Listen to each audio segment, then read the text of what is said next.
nacional e internacional. Ha sido usted muy amable. Bueno, espero poder volver a conversar con usted de muchos temas sobre el país. ¿Le puedo decir otra cosita? ¿Le puedo decir una cosita final sobre el gobierno de Venezuela? No, por supuesto. Mire, ¿sabe qué me preocupa a mí? Ahora poco a poco están montando otra Cuba. No de 11 millones de habitantes, sino de 28 millones. Con petróleo. En alianza con potencias nucleares de Oriente. Con 2.216 kilómetros de frontera con nosotros. Que está eliminando la independencia entre instituciones. Que está eliminando la empresa privada, eliminando la creatividad. Y que tiene confianza que no fracasará como los viejos comunismos, porque la diferencia la hace el petróleo, pero estará condenado al fracaso, así tengan petróleo. La historia de la humanidad ha demostrado que sin iniciativa privada, las economías fracasan, porque los pueblos se aperezan y se acaba la creatividad. El pueblo de Cuba es un pueblo pobre. La educación y la salud no sirvieron. Porque como no había empresa privada, los avances de educación y salud no se tradujeron en bienestar ciudadano. Y hoy, como no hay empresa privada, están estancadas la educación y la salud. Entre otras cosas, porque no tiene la revolución de las comunicaciones. Todos los comunismos han fracasado. Y sabe, en muy buena parte el fracaso de Cuba, ¿a qué se le debe? A la permisividad latinoamericana con la dictadura. Yo temo mucho que al pueblo de Venezuela le estemos haciendo un gran daño con la permisividad latinoamericana, con la dictadura de Venezuela. El mundo protestó por el golpe de Estado de Honduras, pero porque no fue Venezuela. Está claro el golpe de Estado a una de las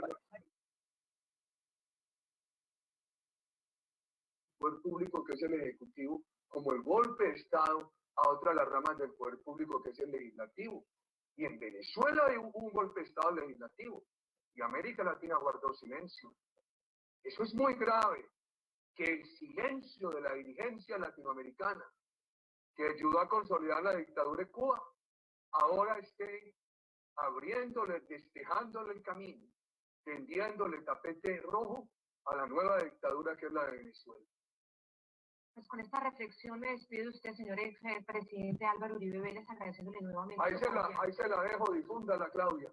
Efectivamente, esto es para difundir en esta entrevista que estamos haciendo perfectamente en la...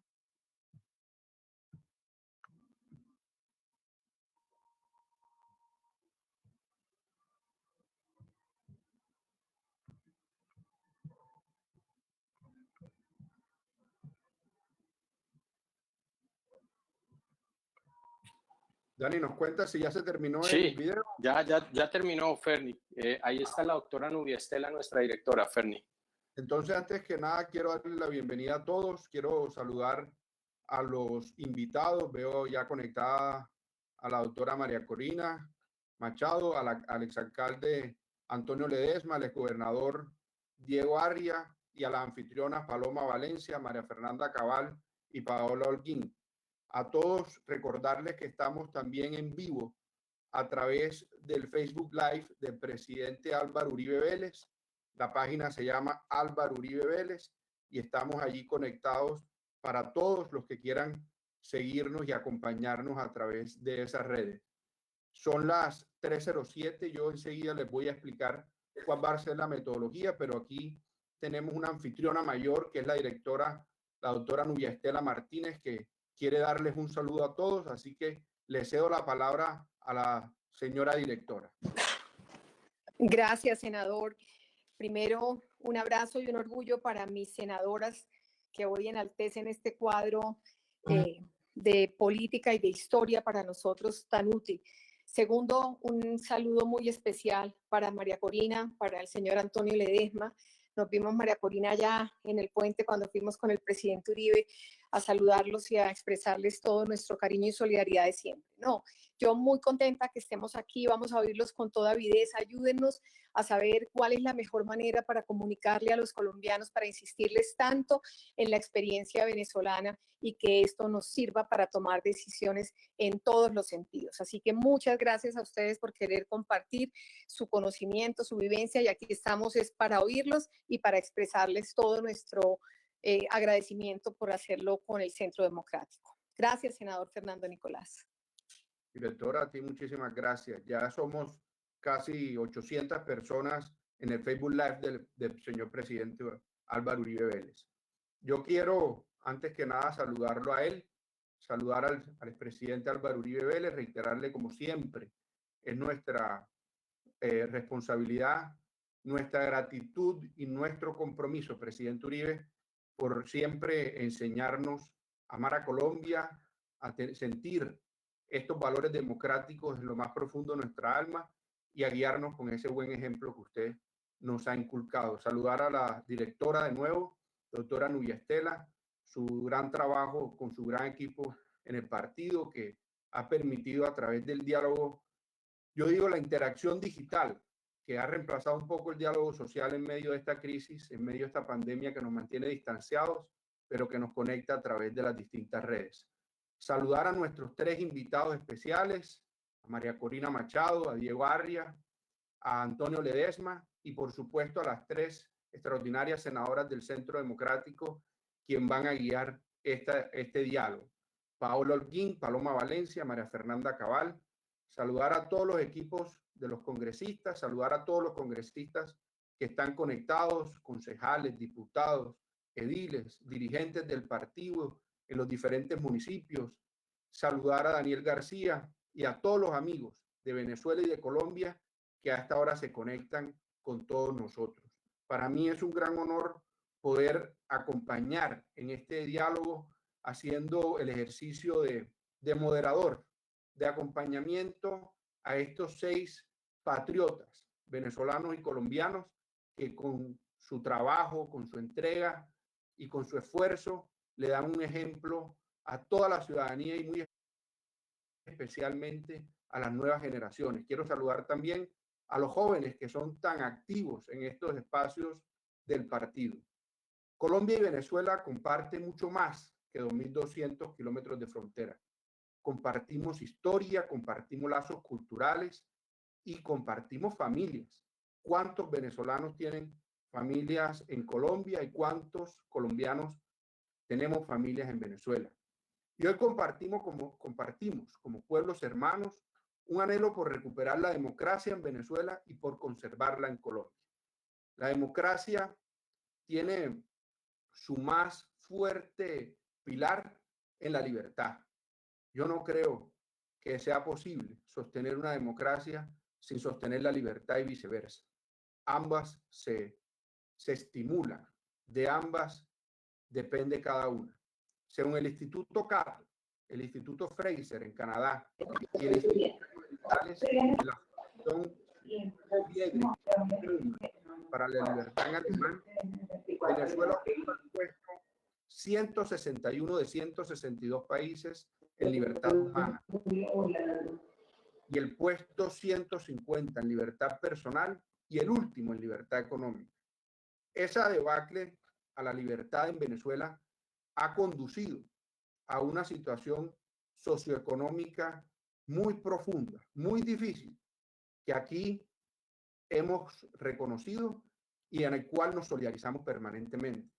Hoy la deuda en Venezuela, antes de la crisis de la pandemia, no sabemos qué va a pasar después de la crisis, podía representarse en el Fondo Monetario Internacional el 160% del producto de Venezuela. Ese producto que se ha desplomado un 50% entre 2013 y 2018, que solamente en los primeros 3 trimestres del 2018 tuvo un desplome de 19.5%. Ni qué hablar de la inflación. La producción petrolera, que antes era ejemplo para toda la región, que alcanzó casi 2.5 millones de barriles al día, hoy no alcanza 600.000 barriles al día. Ya Colombia tiene unos niveles de producción petrolera. Un país que no es petrolero como el nuestro tiene niveles de producción superiores a los de Venezuela. La corrupción, según Transparencia Internacional, en su informe de Barómetro Global, indica que el 87% de los venezolanos considera que la corrupción aumentó en los últimos 12 meses y el índice de soborno en la hermana república alcanza el 50%, una cifra superior, muy superior a la de cualquier país de América Latina. Todo esto ha llevado a una gran situación de pobreza.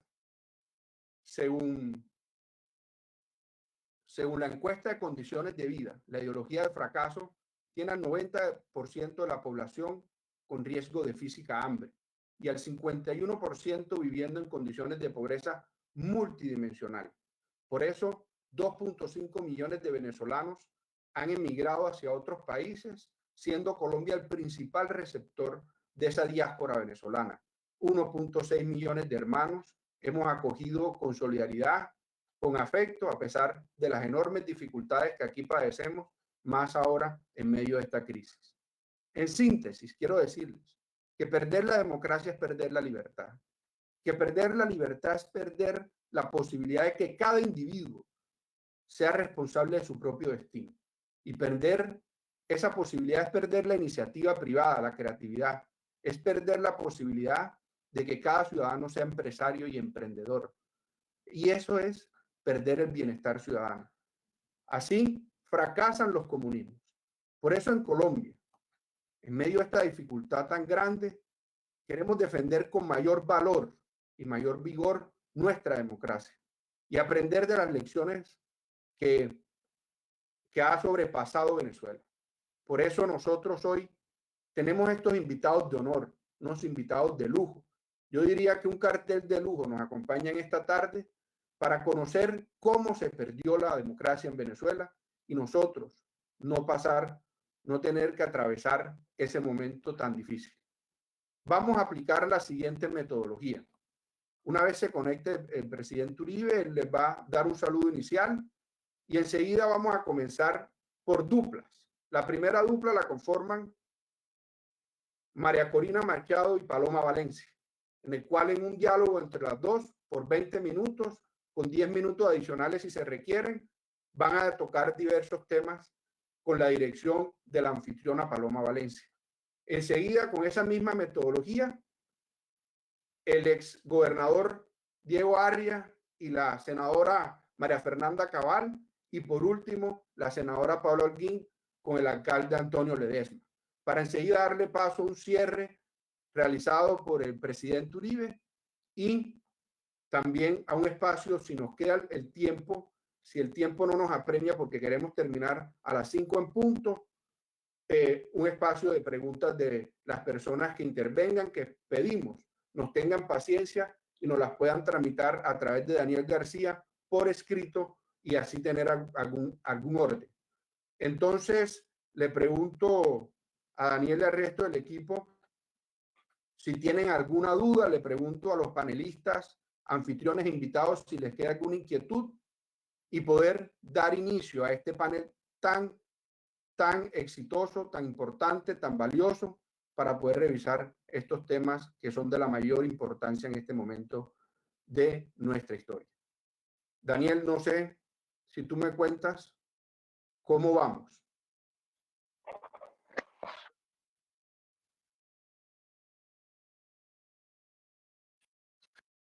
Senador, yo creo que estamos bien, como dijiste ahora, y la sugerencia es a quienes utilicen la plataforma, GoToMeeting, a la derecha hay un globito que es el chat de la aplicación. Por favor, todas las preguntas por este medio. Estoy saludando en este momento para que vean por la aplicación. Entonces las preguntas yo las voy recogiendo y si al final tenemos tiempo te las remito para poder tener ese bloque. Yo creo, senador, que podemos arrancar y estamos pendientes del ingreso del presidente Uribe. Yo solo sugiero que en vez de un cártel de lujo, digamos que es un panel de lujo, porque eso es un cártel y me hace recordar el cártel de los pobres. Bueno, senador, arrancas. El presidente Uribe está teniendo problemas para la conexión. Le pido al equipo técnico del partido que nos ayude con su ingreso a la sala. Mientras él se va conectando, él está intentando ingresar en este momento. Mientras él se va conectando, le voy a dar la palabra a la senadora Paloma Valencia para ir abriendo este panel de lujo, como dice el alcalde. Adelante, Paloma.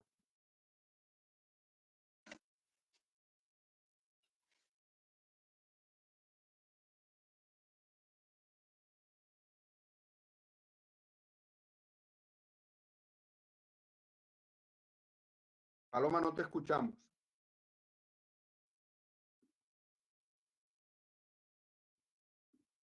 Hola. ¿Ustedes me oyen? Sí, Ferni, te oímos, pero Paloma no. Te oímos, pero no oímos a Paloma. Yo te oigo también. Paloma, verifica tu audio, porfa. Ferni, habilitale el audio a Paloma. Por favor, el equipo técnico que le habilite el audio, el sonido a Paloma, el micrófono. Paloma. Es el Lucho de sistemas. Lucho. Palo, de pronto si te quitan los audífonos. Lucho. Bloqueanos a todos y...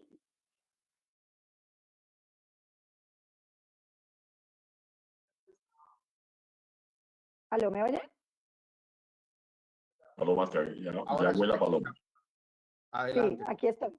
Bueno, no, muy buenas tardes, muy complacida y muy honrada de estar en un panel tan importante como esta. Lo primero es expresarle un saludo de admiración, de entereza y de sobre todo de mucha fuerza a nuestros panelistas invitados de Venezuela, la doctora María Corina Machado, el doctor Antonio Ledesma y el doctor Aria, que han representado la lucha por la libertad en un tiempo, en un siglo donde uno esperaría no tener que haber tenido que ver en Venezuela. Me ha correspondido el enorme honor, y quiero decir que lo recibo con una emoción profunda en el corazón, de mantener este conversatorio con una de las líderes inspiración de muchas mujeres en Latinoamérica y el mundo, una mujer que ha alzado la voz fuerte, que ha levantado las banderas de Venezuela, de la libertad, de la democracia, que nos hace vibrar en cada una de sus intervenciones por su fuerza, por su talante, por su manera inteligente de haber asumido este enorme reto, la doctora María Corina Machado, que como digo, me emociona profundamente poder tener esta conversación. Y yo quiero iniciar, doctora María Corina, con digamos, un tema que me parece muy importante. Lo hablaba el presidente Uribe en el 2003, pero vale la pena volverlo a hablar hoy. Y es el hecho de cómo el petróleo se convirtió en esa maldición para Venezuela. Una maldición porque fue finalmente el sueño de un socialismo financiado por el petróleo el que terminó poniendo los ojos de Castro en Venezuela con ese proyecto del socialismo financiado por el petróleo. Pero por otro lado, María Corina, uno de los temas que más preocupa es que el petróleo sirvió también como una especie de capa para ocultar la gran debacle económica a la que llevaron los socialistas en poco tiempo a Venezuela. Pero claro, con un petróleo en esos precios, con una bonanza petrolera de ese tamaño, se logró, digamos, matizar lo que estaba pasando. Yo quisiera que nos contaras en qué momento te diste cuenta de la dimensión de lo que económicamente significaba el socialismo para Venezuela. Ya. Bueno, muchísimas gracias. Muchísimas gracias. De verdad me emociona muchísimo tener la oportunidad de compartir con todos ustedes que son amigos del alma. Ustedes saben lo que queremos del presidente Álvaro Uribe Vélez, a Fernando Nicolás, a Nubia Estela y por supuesto a las 3 senadoras que considero amigas del alma y amigas de vida y de causa, como María Fernanda, Paola y Paloma. Y por supuesto a cada uno de los que están participando aquí hoy acompañándonos, porque sé que se sienten como sentimos Antonio, Diego y yo, que es la misma causa. O sea, todos tenemos muy claro desde hace mucho tiempo que Colombia no podrá tener un destino de paz, estabilidad y prosperidad mientras en Venezuela se enfrenta un sistema criminal que destruye a la nación en todas sus dimensiones. Y Y yo siento que uno de los elementos más esperanzadores, que me da más certeza de que saldremos adelante, es precisamente estos vínculos tan profundos que se han establecido entre los genuinos demócratas de un lado y del otro lado de la frontera. Tu planteamiento es medular, Paloma, porque mucha gente dice, hoy en día en América Latina todavía argentinos, mexicanos, quizás incluso algunos colombianos, bueno, pero es que Colombia no es Venezuela. Y eso es exactamente lo que nosotros decíamos hace 22 años. Venezuela no es Cuba. Y mira dónde estamos hoy.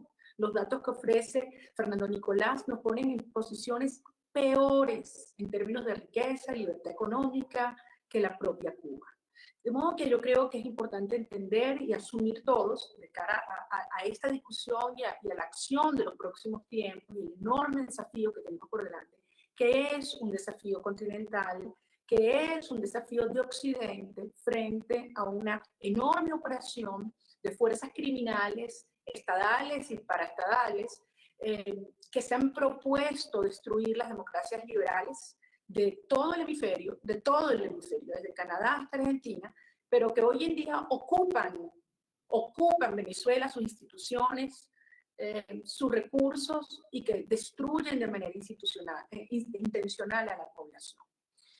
Tú me preguntas cuándo comenzamos a darnos cuenta de lo que venía. Yo te diría algunos antes incluso de que Chávez llegara al poder. El hecho de que Chávez venía de ser un militar golpista y donde ya se hablaba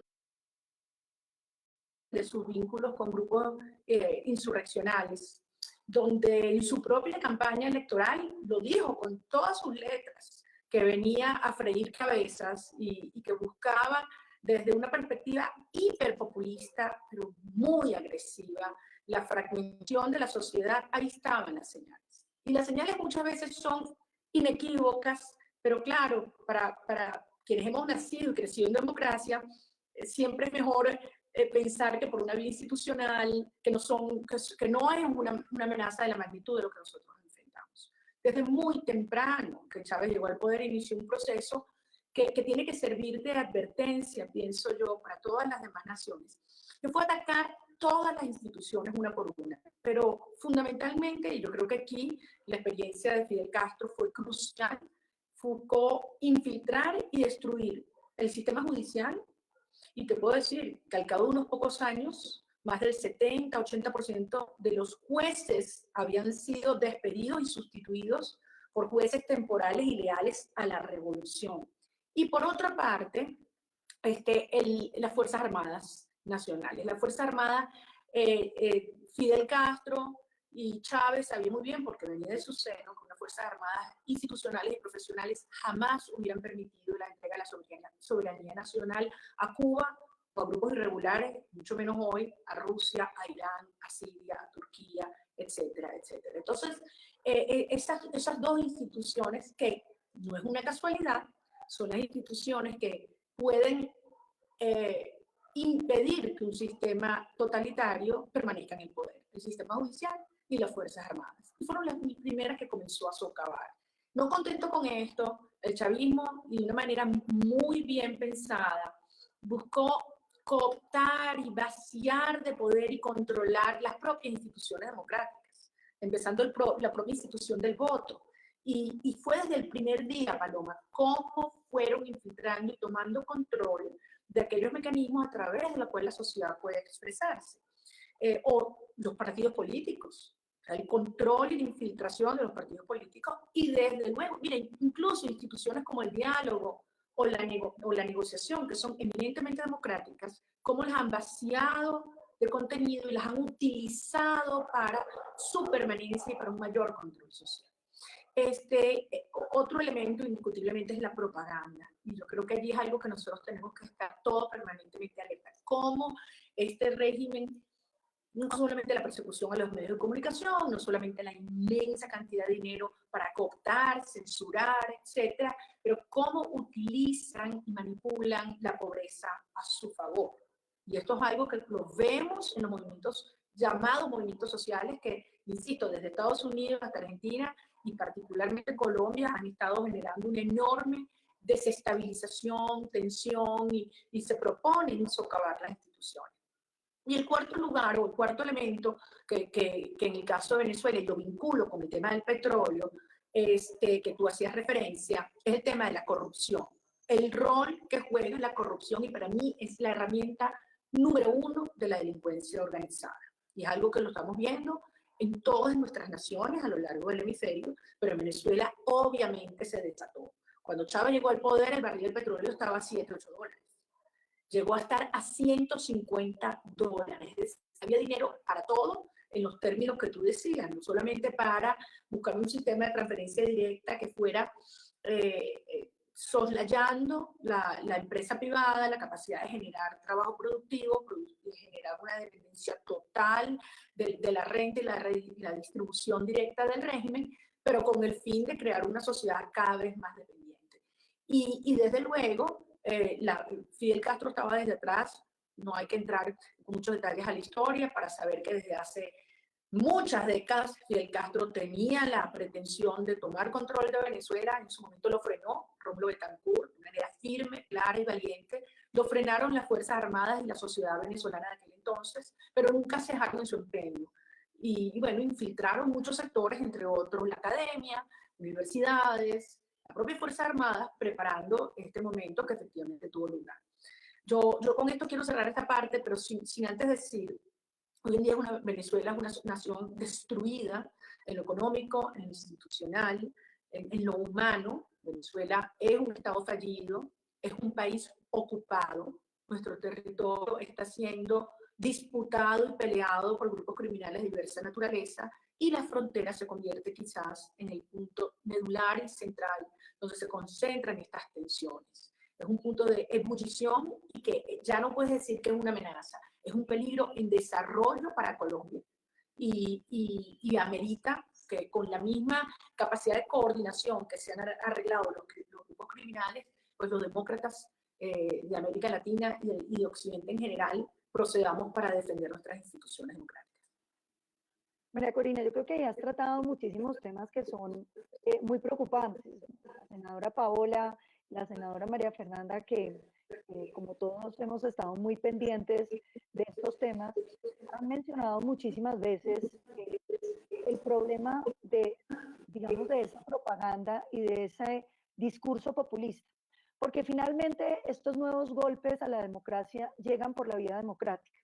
De alguna manera logran ganarnos el debate y creo que tiene mucho que ver con lo que tú mencionabas sobre la corrupción.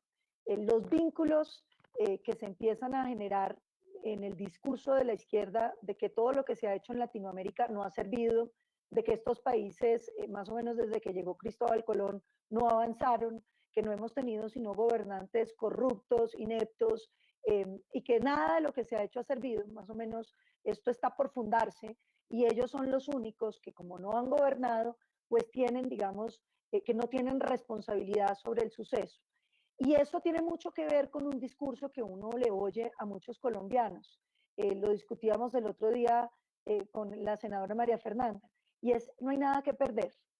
Votemos por este socialismo, votemos por esta izquierda que nos está proponiendo estas cosas, porque finalmente, pues si no funciona, nos devolvemos a lo mismo que estábamos. ¿Qué fue realmente lo que se perdió en Venezuela? Porque uno ve las cifras, María Corina, y no las puede creer. Un país que tenía 23% de inflación y pasó a más de 65.000% de inflación.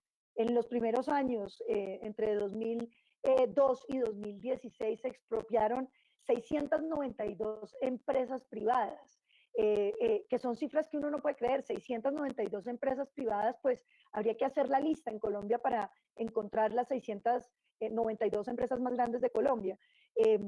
Y sobre todo ese gasto exorbitante que empezó a tener el Estado. Y uno ve, pues tú lo mencionabas, en un país donde sus habitantes están saliendo, corriendo a buscar destino, así sea perdiéndolo todo hacia otros países. La tasa de mortalidad infantil ha aumentado en un 30%, la pobreza en otro tanto. 94% de los hogares venezolanos no tienen para comprar su canasta básica alimentaria. María Corina, ¿qué fue lo que los venezolanos que le dieron esa oportunidad a Chávez no vieron que iba a pasar?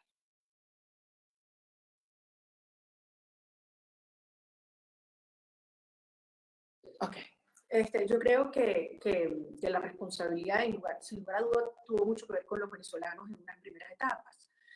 Como bien tú dices, el sistema de partidos en Venezuela también se había desgastado enormemente previo a Chávez.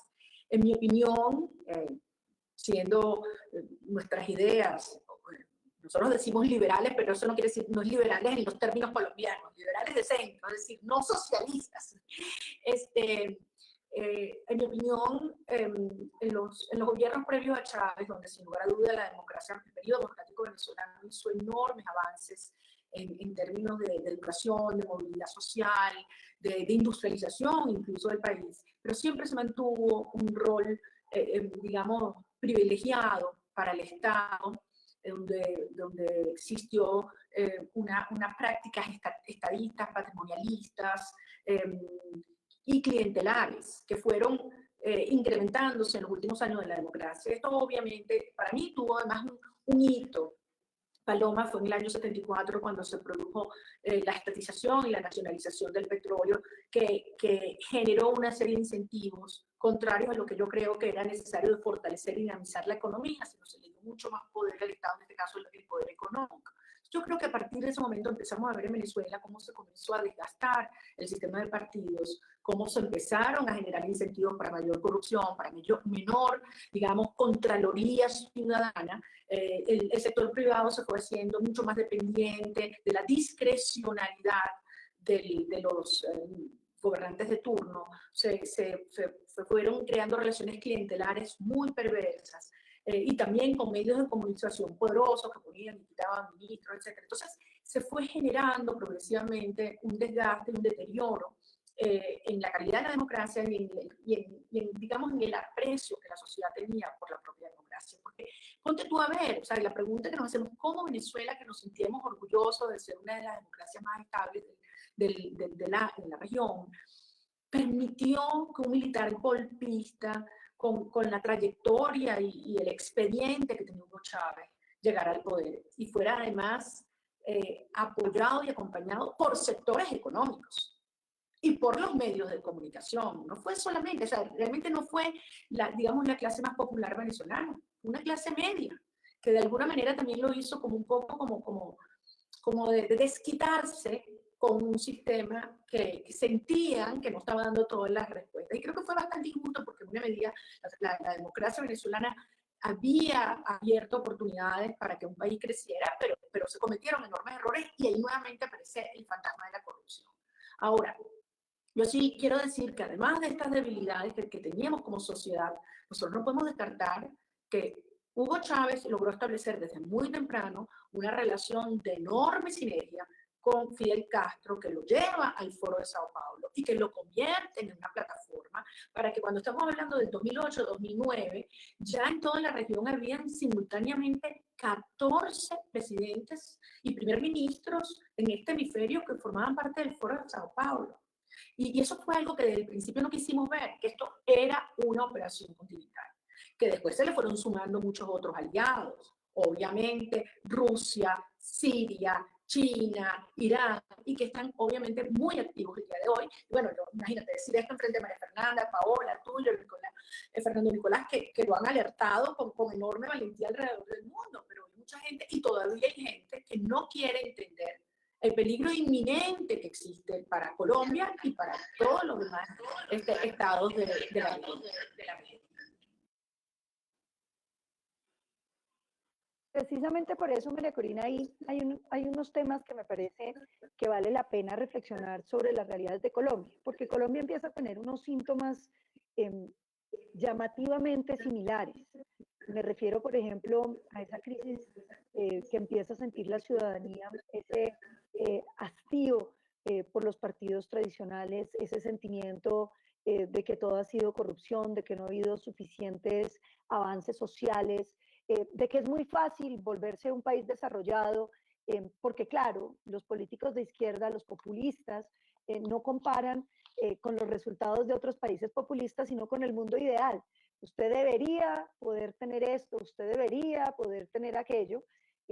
Claro, no le cuentan a la ciudadanía que eso no se puede hacer, pero digamos, la creación del enemigo interno, el saboteo, permanente a los gobiernos que están para buscar su fracaso, para que ese fracaso sea el caldo de cultivo del descontento social. Y por eso yo te quiero preguntar, María Corina, viendo esto en retrospectiva, ¿qué crees que se hubiera podido hacer en Venezuela para salvar la democracia que no se hizo en ese momento? ¿Cuáles esas cosas que tú crees que no se hicieron en Venezuela, a pesar de esa lucha tan poderosa que ha tenido la oposición? ¿Qué no se hizo? ¿Qué quedó faltando? ¿Qué debemos hacer los colombianos para evitar que los regímenes tiránicos lleguen al poder? Esa es una pregunta importantísima y en algunos sentidos compleja de responder, porque yo te recuerdo algo, Paloma. Nosotros sí sacamos a Chávez. En el año 2002, la sociedad venezolana y millones de venezolanos, y nos encontramos en la calle con Diego, con Antón, sacamos a Chávez.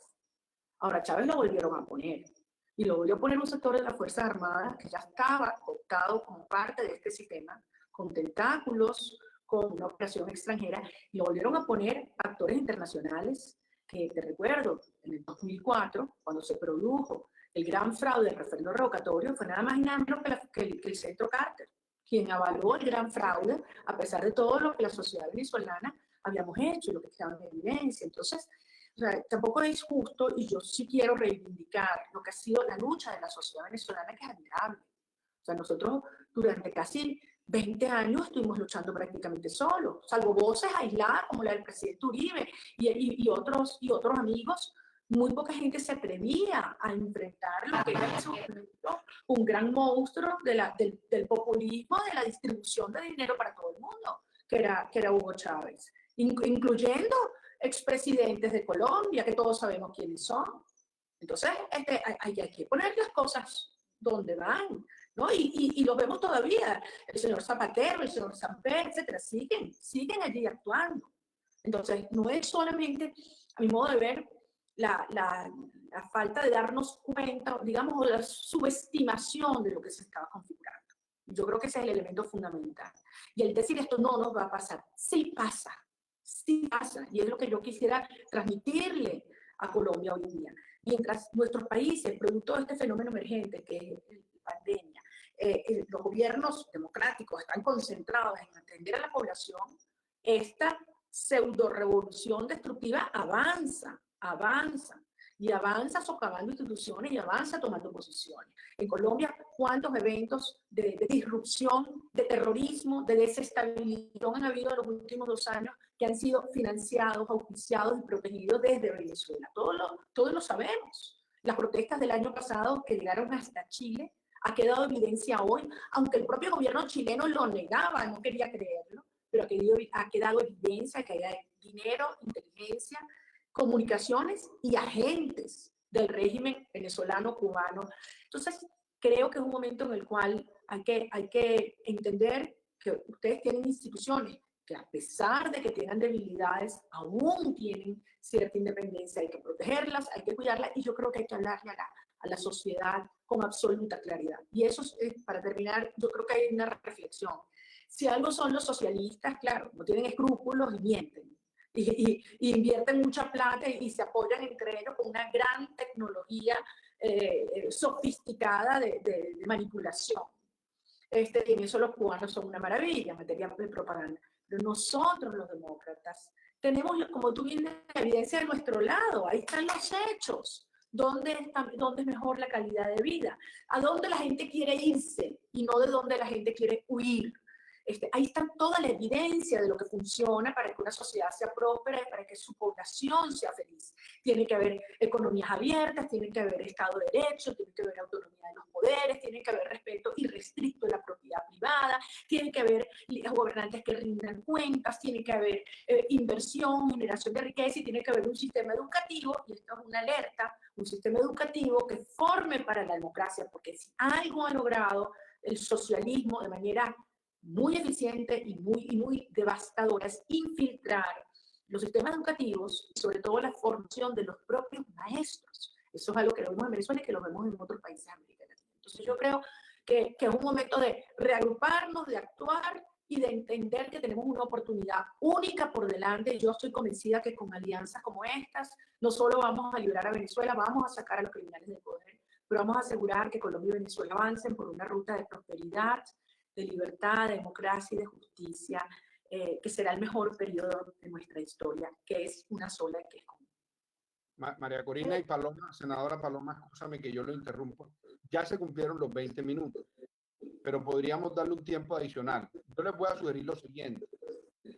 Yo voy a sugerir un cambio metodológico menor.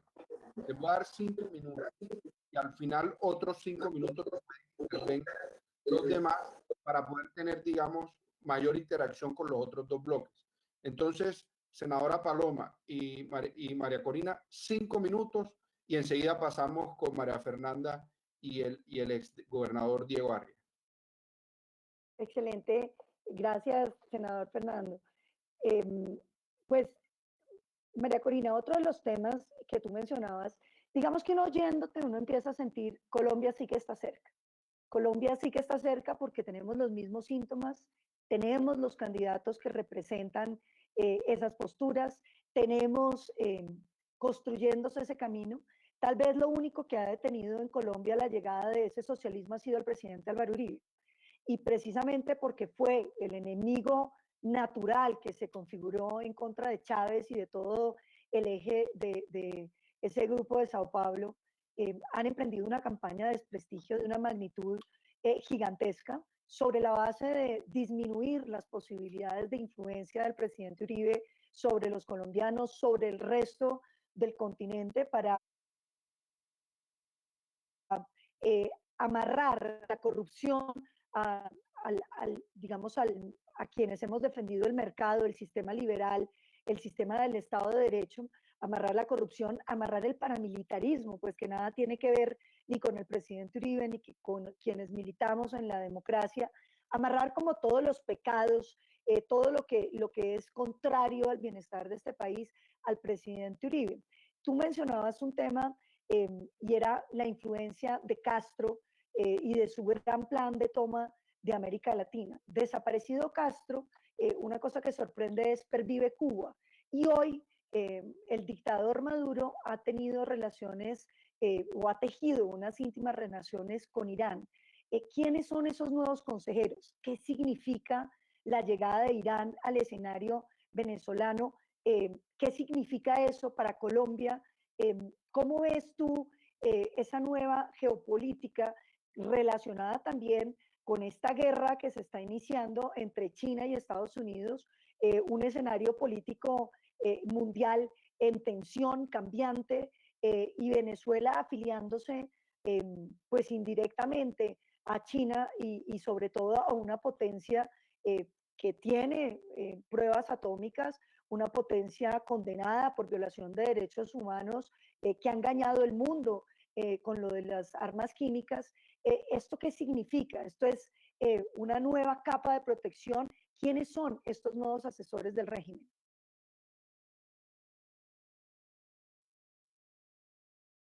Te decía que los hay nuevos y los hay unos que no son tan nuevos, porque la vinculación con Cuba sigue muy presente y muy profunda. O sea, los agentes cubanos están en el sistema de inteligencia, en el sistema de inmigración, en las notarías, en los registros, en las empresas de producción, en los puertos, en PDVSA y en las Fuerzas Armadas, y obviamente en Miraflores.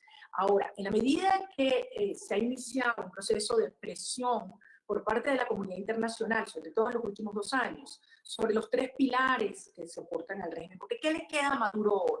A Maduro le queda el pilar de la represión, el pilar de la propaganda y el pilar del financiamiento criminal. Son como las tres patas, los 3 pilares que lo soportan. Todas estas iniciativas que nosotros hemos apoyado y que hemos estimulado de presión sobre el régimen de buscar socavar estos pilares. En el tema del financiamiento criminal, obviamente, las sanciones, las investigaciones criminales, toda la operación antinarcóticos que hoy está desplegada en el Caribe, son mecanismos que van cerrando y asfixiando el régimen. La detención de Alex Saab en Cabo Verde, que además ustedes han sido cruciales en alertar y empujar y no permitir que eso se pierda. ¿Por qué? Porque es una fuente fundamental de información de todo lo que nosotros llamamos el testaferrismo. que son todos los hilos y los canales del dinero de la corrupción, el dinero ilegal que penetra todos los sectores de la sociedad. No es solo la política de oposición, es la academia, el sector privado, la construcción, los medios de comunicación y hasta las iglesias. Entonces, estas acciones están obviamente aislando al régimen, presionándolo, pero yo quiero alertar, estos sistemas buscan rutas alternas para el narcotráfico que le hace más difícil sacar de Venezuela, para el oro y otros minerales por la extracción ilegal que sacan de Venezuela, el mismo sistema financiero. ¿Y quién es la ruta alterna primera e inmediata? Obviamente Colombia.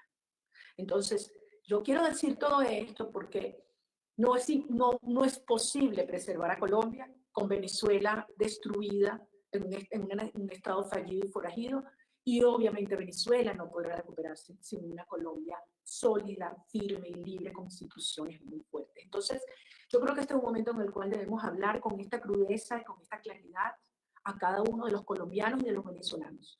Mira, si hay gente que tiene esto claro, es la gente de la frontera. Ahí hay millones de venezolanos que saben que la vida es de lado a lado y que el futuro es uno solo. Y que hoy estamos enfrentando un aparato criminal con consecuencias devastadoras, pero que tenemos la oportunidad real, posible, de sacarlo de raíz. Hagamos lo que hay que hacer. Yo solamente concluyo con una idea. Han quedado descartadas todas las maniobras de farsas de diálogos, de farsas electoreras. Obviamente por ahí no es. Son criminales, hay que construir una propuesta de fuerza que se le presenta al secuestrador, y es lo que nosotros hemos llamado una amenaza real, inminente, severa, pero es una operación de paz y estabilización que es la única manera que podremos liberar a Venezuela y proteger a Colombia y al resto de la región. Muchas gracias, Paloma y María Corina. Ha sido de verdad muy enriquecedor. Yo más adelante les vuelvo a dar 5 minutos y si el tiempo nos los permite, los técnicos y las personas que están aquí, de pronto un poquito más. Ya se conectó el presidente Álvaro Uribe, presidente. No sé si usted quiere dar un saludo en este momento o si seguimos con el panel que continúa, que es el de la señora María Fernanda y el gobernador Diego Arias. Querido senador, no, muchas gracias. Simplemente para darle un agradecimiento muy grande, un saludo a 3-0 desde la democracia. María Corina Machado, el alcalde Antonio Ledesma, el gobernador y diplomático Diego Arias. Saludarlos con inmenso cariño. Sonero desde la democracia. Siga, estimado senador. Gracias, presidente. María Fernanda, senadora, usted tiene el uso de la palabra con las mismas reglas del juego. Me gustó mucho la dinámica de Paloma y María Corina. Entonces, pues, pero tú sabes manejarlo muy bien. Yo sé que el doctor Diego está conectado, pero no tiene prendida la cámara. No lo vemos todavía. Mi invitación es a que la prenda para que todos los que están conectados, que ya son más de 800 ya son casi 1000 entre esta plataforma y la de Facebook, lo puedan ver. Todavía no les veo.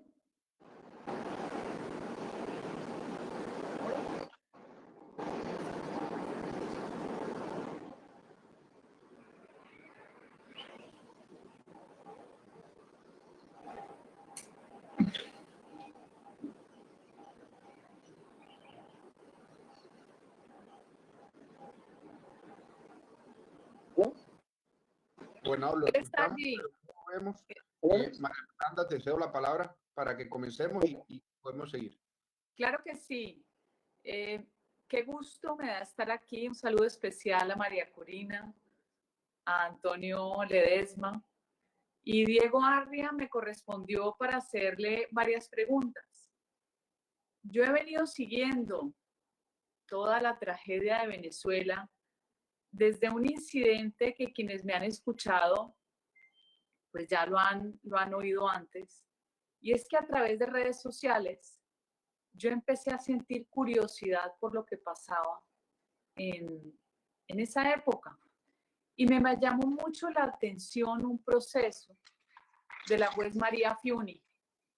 Yo se lo he contado a Antonio Ledesma, se lo he contado a María Corina, porque para mí era impresionante el nivel de persecución del régimen cuando Chávez anuncia públicamente que hay que meterla presa, porque ella, ejerciendo como juez en un debido proceso, decide liberar a una persona que era contradictora de Chávez. Desde ese momento empecé a seguir la historia de la juez María Fiunia, que no conozco personalmente, pero volvió a la palestra pública hace 2 días, que creo que le estaban haciendo un allanamiento, buscando una hija. Pero es de esas jueces que uno siente inspiración por personas con ese valor civil y por personas que primero defienden sus principios antes que acomodarse ante la tiranía y rendirse ante el miedo, es que uno siente ganas de seguir adelante. Entonces, hoy tengo la oportunidad de entrevistar a Diego Arria. Tengo algunas preguntas en especial porque ustedes hoy son un faro, son un norte, son una luz para quienes aún son incrédulos o quienes pecan por ingenuos o siguen atrapados en la propaganda socialista. Yo le pregunto, ¿en qué momento siente usted que se perdió Venezuela? Mi querida senadora María Fernanda, permítame primero que diga algo al presidente Uribe, porque yo soy su seguidor y su amigo y su admirador desde que él estaba en campaña en el Hotel Tequendama, antes de ser presidente. De esa época lo recuerdo muy intensamente. Segunda cosa que me produce una profunda envidia de la buena, estar interactuando con usted, un país que es libre, democrático y que en gran parte debe todavía su estabilidad a un presidente. María Fernanda, yo escribí un libro hace un tiempo que se llama Primero la gente. Lo hice cuando fui candidato presidencial en el año 78. Yo decía que Venezuela era el único país en vías de desarrollo que había logrado reunir los recursos materiales con la libertad. La mayoría de los países tenían libertad sin recursos, o lo contrario. Pero que esto, si los venezolanos aprendíamos a manejarnos con buen criterio y dejar que la política fuera una casa de vecindad, podíamos llegar al siglo XXI como un país estable, próspero, satisfecho de sí mismo. Si no, decía yo, por el contrario, corremos el serio riesgo de perder la oportunidad, los recursos y la libertad. Desgraciadamente, todo eso se cumplió. Entonces uno dice, yo creo que ya creo que María Corina lo ha dicho muy bien, seguramente Antonio también. Yo creo que el problema básico nuestro es que la prosperidad venezolana se debe fundamentalmente a una gracia del Todopoderoso, que nos hizo un país riquísimo en recursos, y confundimos la riqueza que nos daba el buen señor con la diferencia de los países que tienen que levantarse a las 5 de la mañana a recoger café, etcétera, etcétera. Y eso fue haciendo, yo creo, de nosotros una sociedad, como dicen los brasileños, más fraca, más débil, porque los que cada vez llegaban pensaban que eran los dueños de ese bien.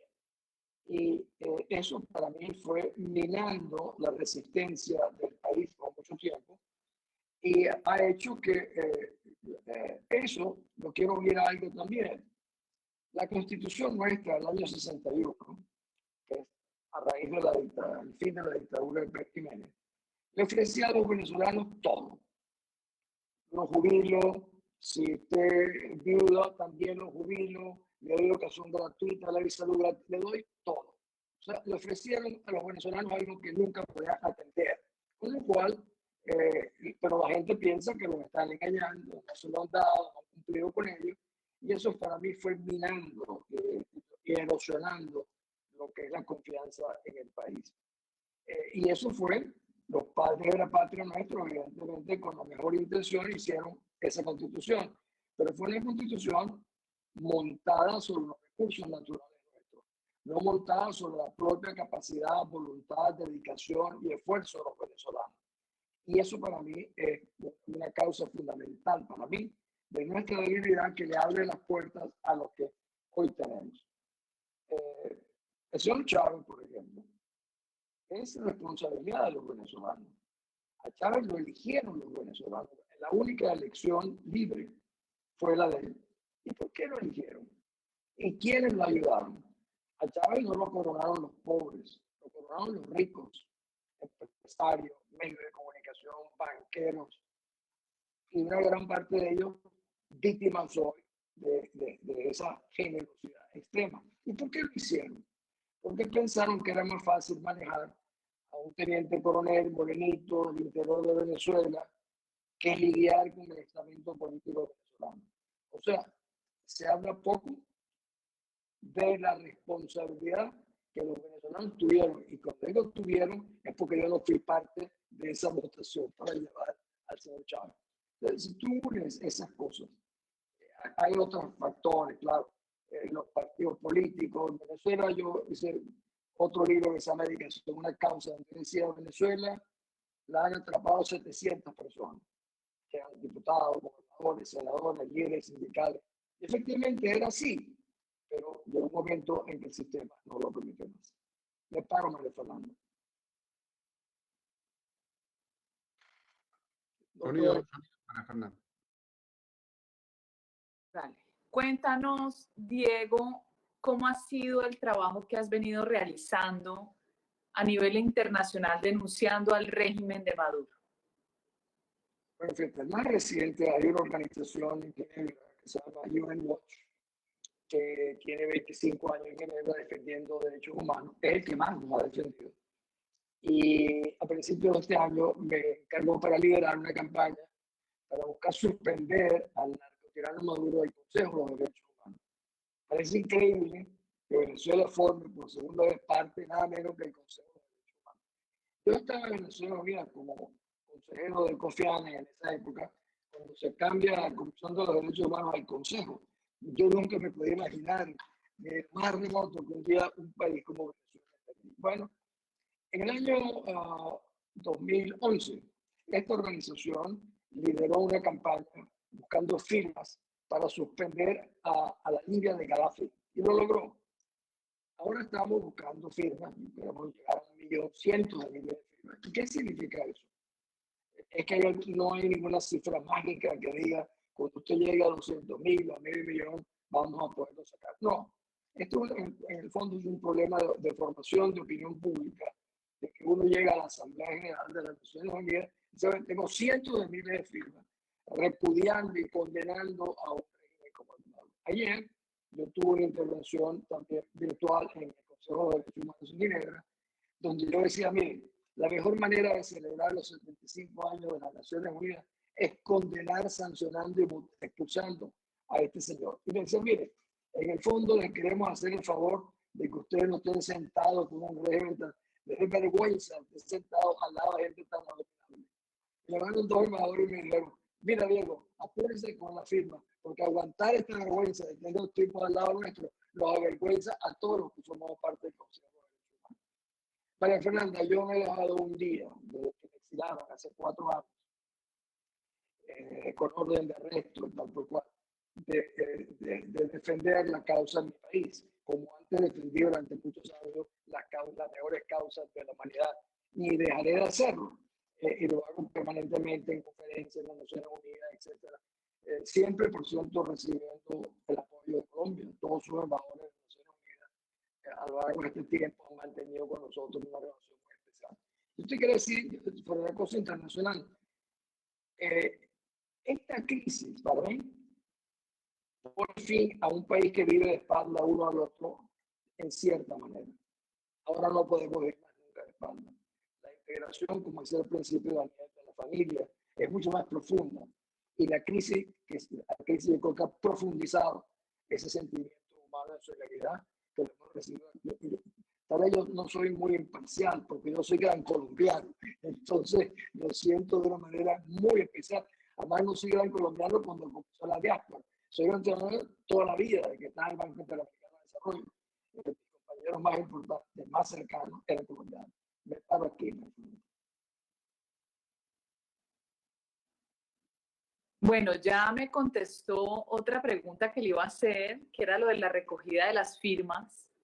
Es importante poder ayudar también, cuente con nosotros y con la capacidad que tenemos cada uno de poder divulgar esa información en el mundo entero, porque esa es una forma efectiva de presión para la salida del régimen. Ahora le hago una pregunta. ¿Usted considera que la salida de Maduro y sus aliados, vístanse del color que se vistan, debe ser por la fuerza? Yo temía que de alguna manera tú fueras todo eso. No hay otra manera que no sea la fuerza. La fuerza tiene distintas modalidades. Cañonazos, empujones, presiones, sanciones, pero al final es la fuerza. Yo creo que por la vía, siempre lo he dicho, por la vía convencional, jamás. En estos días, María Fernanda, se cumplieron los 25 años del genocidio en Srebrenica. Yo publiqué un artículo en la ABC sobre ese tema, donde decía que la lección que nosotros podemos sacar de estos consejos que nos dan de afuera es que la comunidad europea y el mundo esperó 4 o 5 años hasta que mataron 200.000 bosnios, violaron a 20.000 mujeres, desarraigaron 1 millón de personas, hasta que el señor Clinton decidió bombardear Belgrado.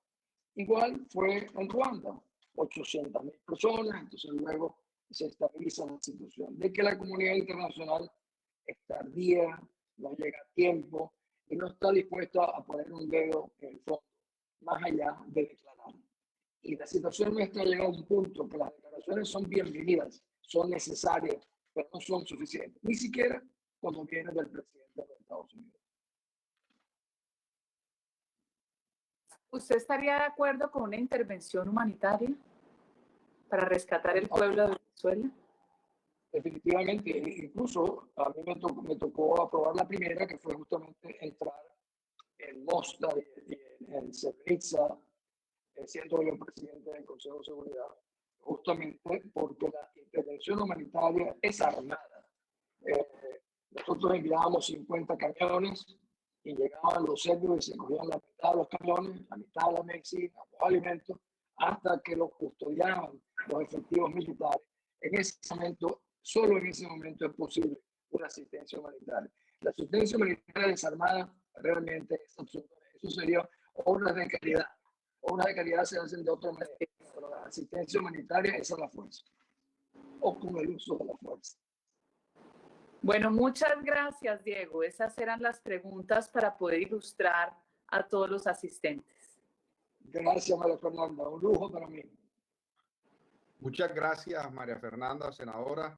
Gobernador Diego, nos ha usted honrado con su presencia en este panel.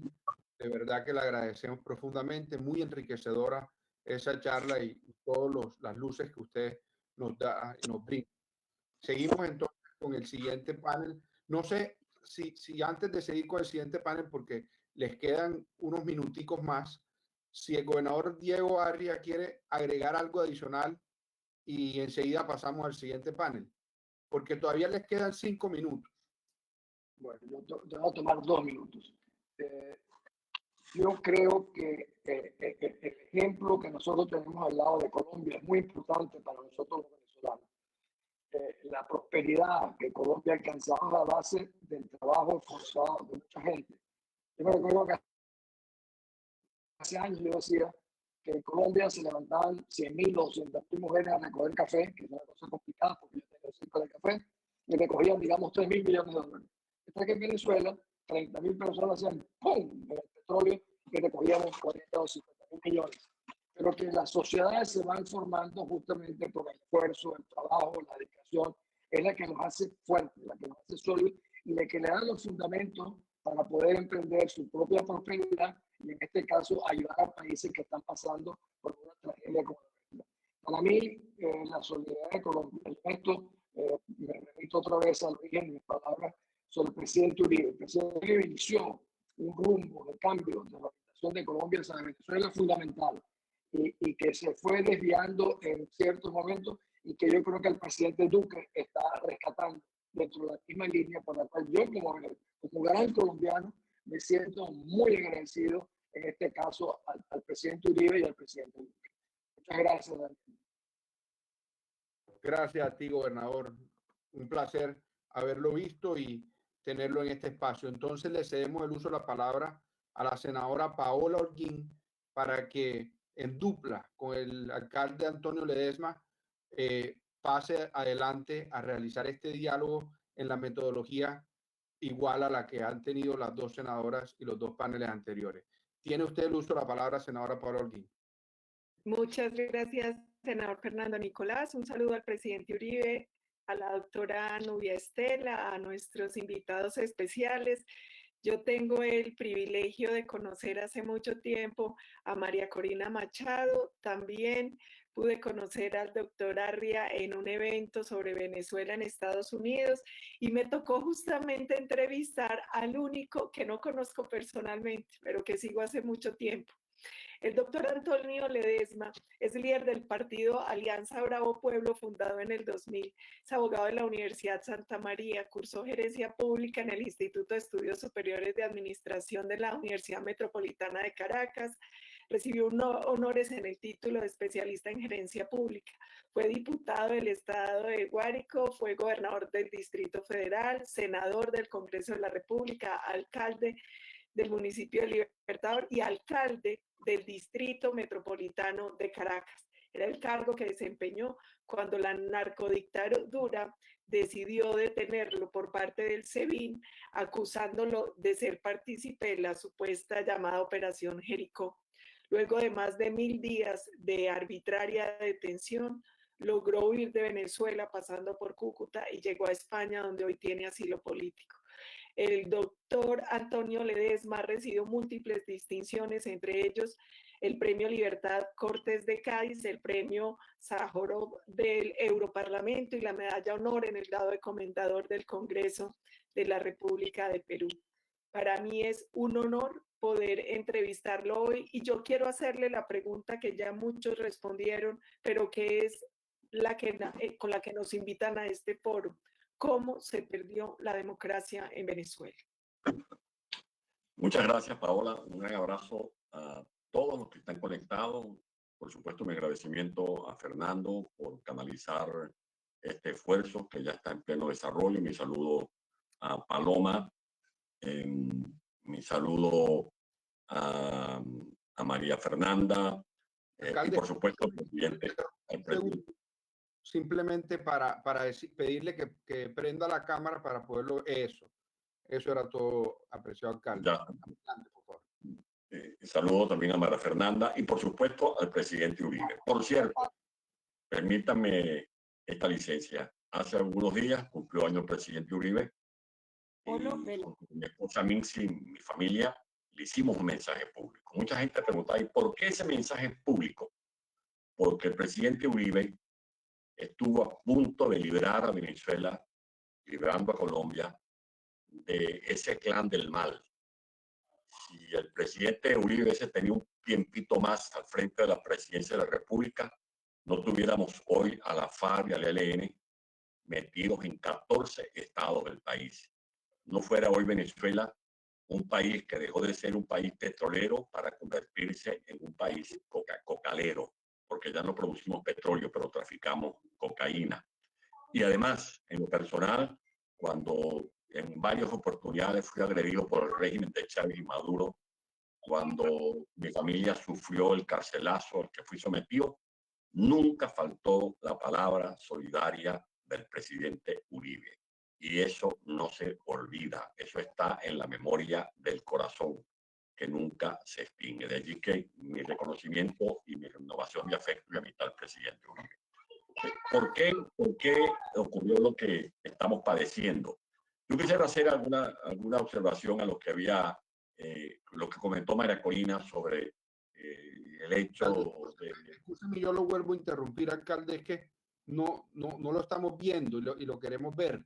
No sé si apaga la cámara y la vuelve a encender y a ver si de pronto se resuelve el problema.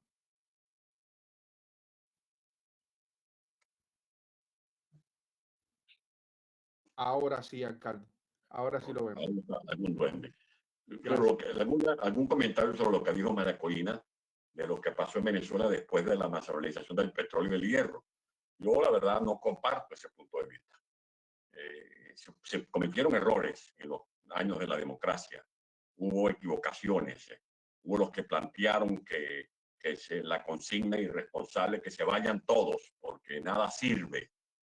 Hubo el error de los partidos políticos de no asumir la responsabilidad de renovarse, de promover los cambios, de trabajar con base a proyectos, a ideas, de no depender simplemente de la tradición del partido o de las relaciones atávicas o sentimentales de los militantes o los ciudadanos que siguen un partido como el que sigue a un falso mesías, el que se deja encandilar con esas luces de la demagogia que prometen el cielo, cuando más bien están llevando a la gente a las veredas de la pobreza, como está ocurriendo actualmente en Venezuela. Cuando el presidente Carlos Andrés Pérez nacionaliza el petróleo, se crea PDVSA, y PDVSA llegó a ser una de las empresas más prestigiosas, no solo de Venezuela, sino de nuestro continente. Se inicia el proceso de internalización de PDVSA. Llegó a tener nuestro país 22 refinerías. Se creó la INTEV, el Instituto de Investigaciones Petroleras. Se comenzó a promover un nuevo producto, como fue, por ejemplo, la urimulsión. Venezuela comenzó a crear una legión de trabajadores del petróleo, de la cual nos hemos sentido orgullosos los venezolanos, y que lamentablemente Hugo Chávez atropelló de la manera más infame, despidiendo a más de 22.000 trabajadores petroleros de Venezuela. Cuando Chávez llega al poder, no llega porque la economía de Venezuela ya estaba destruida. Para finales de 1991, el crecimiento económico de Venezuela era de 10 puntos, el más grande proporcionalmente hablando. Había pleno empleo, se estaba controlando la inflación, se comenzó un proceso de descentralización. Por primera vez se elegían gobernadores y alcaldes con la votación popular. Venezuela comenzó a dejar de lado el proteccionismo, las políticas estatistas, para abrirle camino al mercado. Pero creo que el mercado per se no puede ser garantía de que va a bañar de bienestar a todos los venezolanos. En lo particular, apuesto a una economía solidaria de mercado, pero no pensar que el mercado por sí solo va a sacar del abismo de la pobreza, por ejemplo, este 96% de venezolanos que actualmente están viviendo esas penurias. Se requiere un Estado proteccionista, sino un Estado responsable, que vaya abriéndole campo a la participación, al emprendimiento. Y eso es precisamente lo que nosotros tenemos que promover y plantear frente a este esperpento que representa Nicolás Maduro. Llegamos a esta desgracia porque ganó mucha cancha la antipolítica, y los partidos políticos se fueron anquilosando, le tuvieron miedo a los cambios, y por eso ocurre algo insólito en Venezuela, cuando por la vía electoral gana el poder Hugo Chávez, que venía de ser patrocinante de 2 golpes de Estado. Esa fue una tragedia, y después de haber sufrido lo que hemos padecido los venezolanos, nosotros queremos que esta situación que hoy estamos viviendo la tengan como un espejo los pueblos hermanos, para que nunca más puedan llegar al poder este tipo de esquemas basados en el populismo y en la demagogia, que son para mí lo más fatal que pueda padecer una sociedad, y están a tiempo los colombianos de no llevarse al barranco de esta situación las instituciones del Estado colombiano. En Venezuela, además de estas debilidades de los partidos políticos, de los errores que se cometieron cuando se produjo una lucha cañita entre los partidos políticos, hubo un entredevoramiento entre los partidos políticos, y se dejó de lado la responsabilidad no solo de inventariar los errores para corregirlos y practicar la autocrítica como una vía para la rectificación, porque los líderes políticos no se debilitan por el hecho de que reconozcan o admitan sus errores. Por el contrario, esa es una señal de grandeza, de fortaleza, de convicciones, de que cuando se toman decisiones en política siempre se corre el riesgo de cometer errores.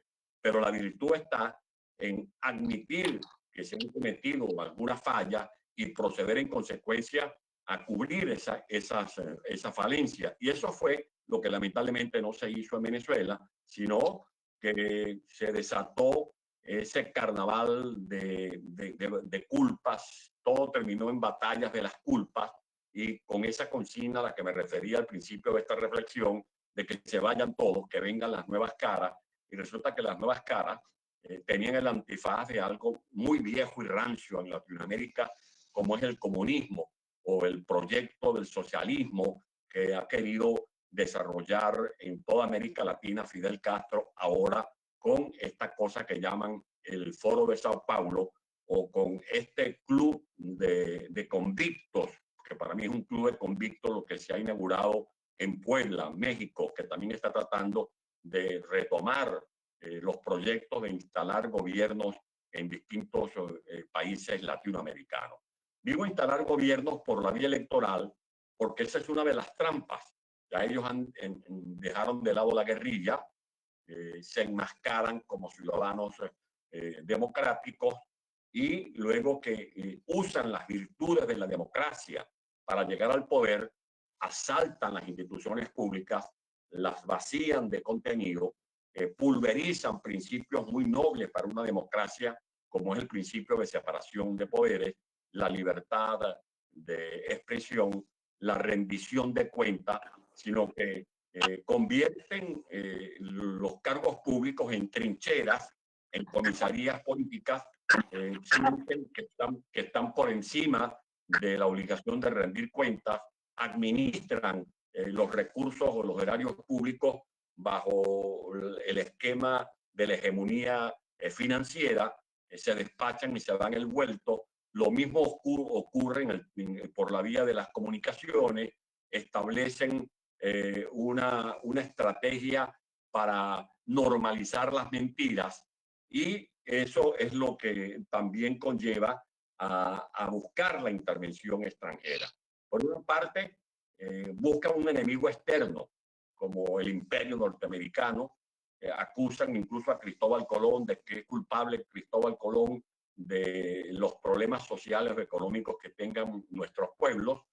Acusan al imperio de querer invadir, cuando ellos mismos son los que crean las condiciones favorables para que Venezuela, por ejemplo, en este momento esté invadida por rusos, por chinos, por iraníes, por cubanos.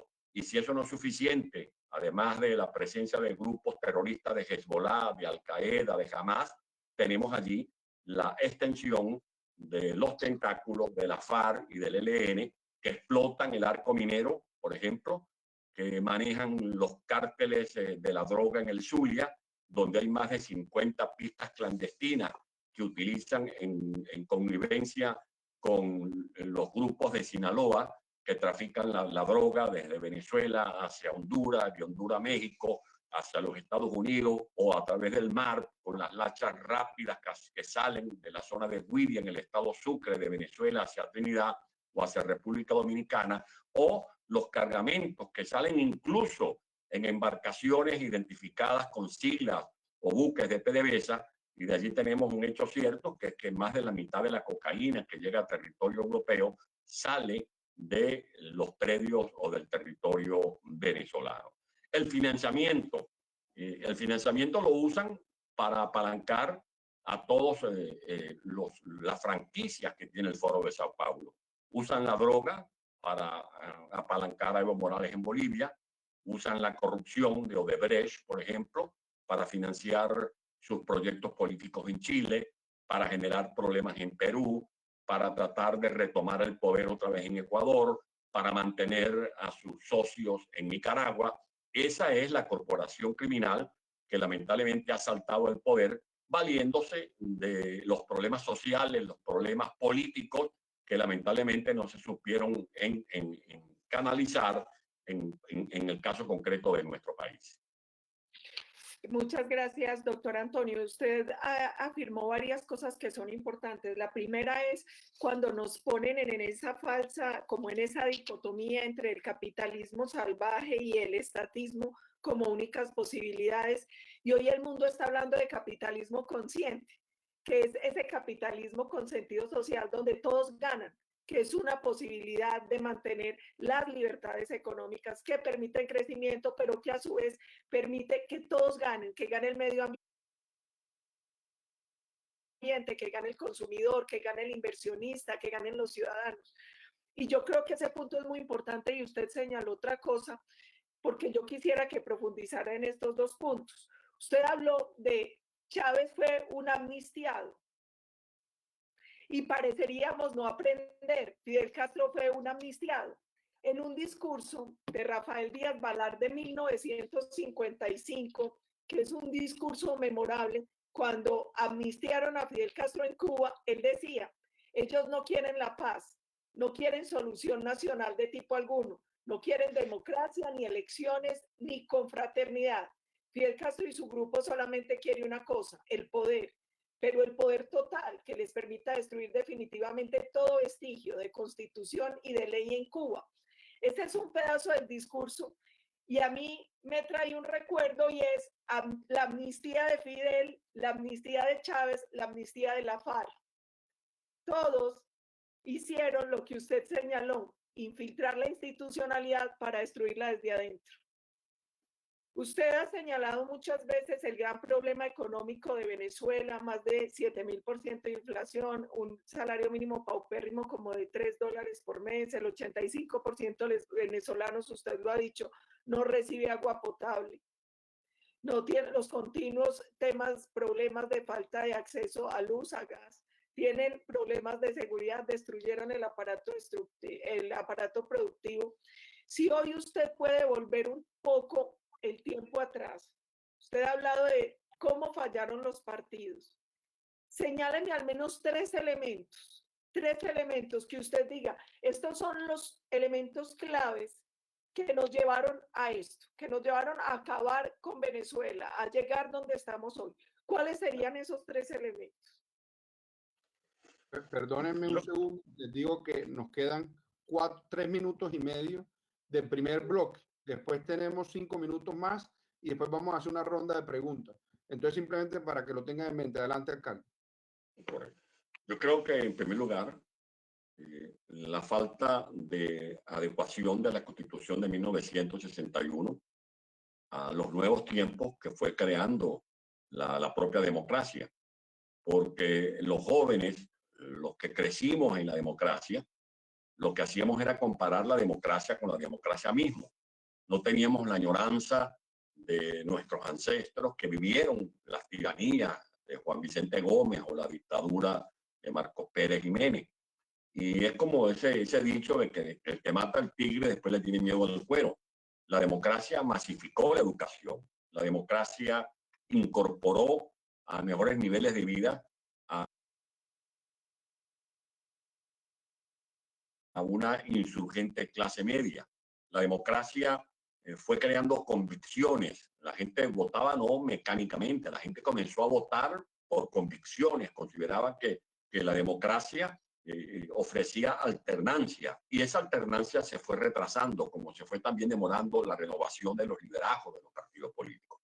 Otro punto importante es haber combatido con mayor contundencia y tenacidad los brotes de corrupción, porque terminaron pagando justos por pecadores.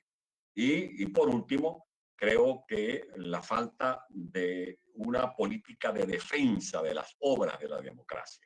La democracia le dejó a Venezuela una capacidad instalada de electrificación de más de 35.000 megavatios. La democracia creó una de las empresas hidroeléctricas más grandes del mundo, la tercera represa más grande del mundo, superada por las Tres Gargantas de Chile. El lago del Guri, para que tengan ustedes una idea, es más grande que todo Dubái. Venezuela llegó a generar una planta de agroindustria colosal, con más de 170.000 unidades de producción. Venezuela llegó a crear una base de industrias a lo largo y ancho de Venezuela, más de 13.000, 14.000 industrias, y ahora resulta que más de 9.000 han sido arruinadas, quebradas y asaltadas por este populismo, por esta demagogia. Venezuela llegó a ofrecerle a Venezuela talento humano, porque esa es otra cosa que se quería corregir, dejar de lado el mito de que somos ricos porque tenemos petróleo cuando más bien tenemos que convencernos que la riqueza está aquí en la cabeza, que este es el petróleo que no se agota nunca, el talento humano, y que todos tenemos que labrarlo, construirlo, sobre todo una economía diversificada, con trabajo, con sacrificio, incorporando a Venezuela en la economía del conocimiento, garantizando seguridad jurídica, una base sólida o plataforma sólida de Estado de Derecho, con gobernabilidad, con confianza y abrir capitales. Así como decía que comenzó una etapa nueva, ya para finalizar, con la nacionalización del petróleo en 1975, también comenzó la apertura petrolera. Y ahora que ya estamos convencidos que no podemos depender solo del petróleo, estamos también convencidos que para poder rehabilitar nuestra industria de hidrocarburos o explotar el gas o las empresas del aluminio, del hierro, de la bauxita en la Guayana, va a ser indispensable canalizar y atraer la inversión privada para que nos ayuden a reconstruir o a reflotar la economía venezolana, para comenzar también a solventar los gravísimos problemas de orden social que acusa el tejido de la sociedad venezolana. Bueno, se agotaron. No, senadora, tranquila. Se agotó el primer bloque, simplemente quiero dejar eso claro.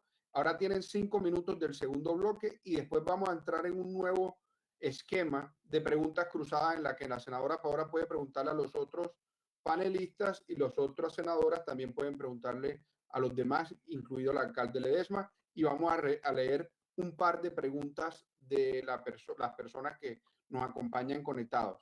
Por 5 minutos, la última pregunta y el último bloque de diálogo, senadora y alcalde.